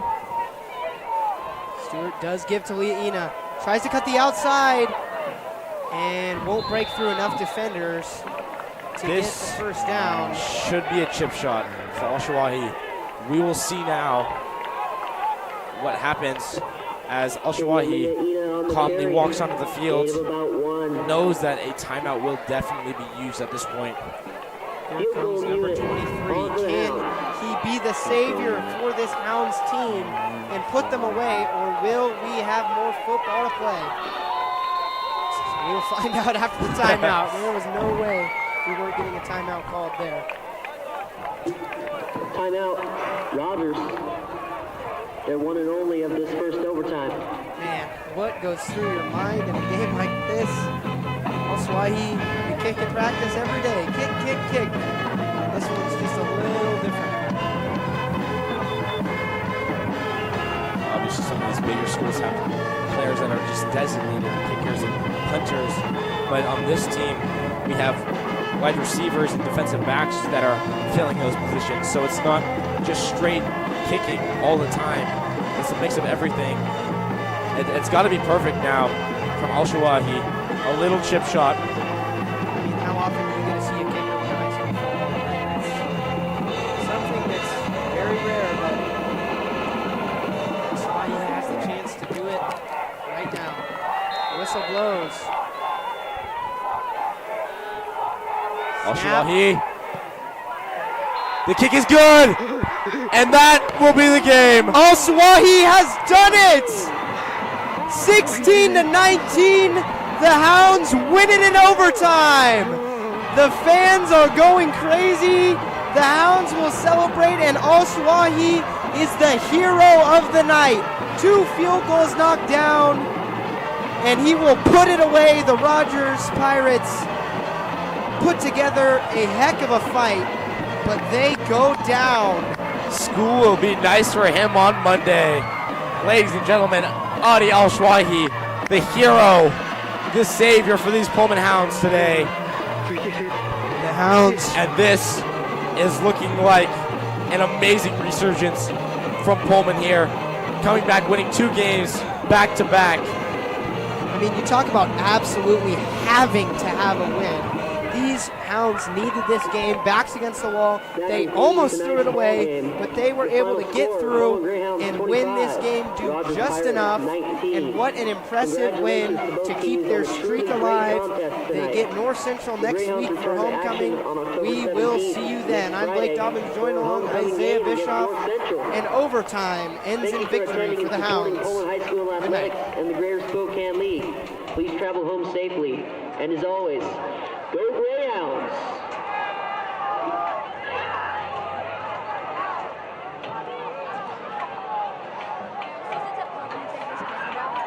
What? Yeah.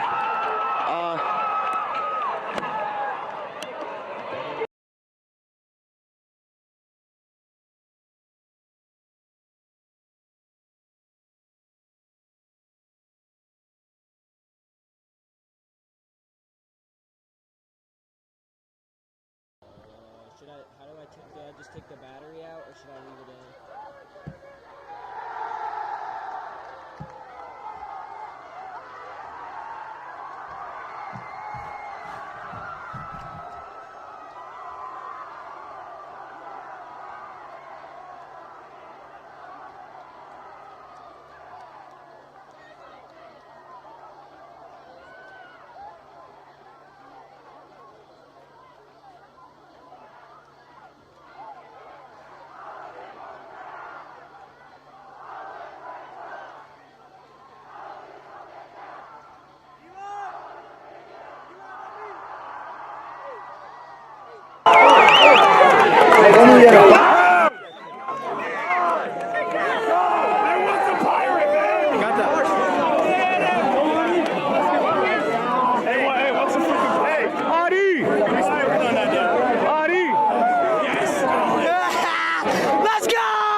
Yeah, sounds good. We're going to clean up.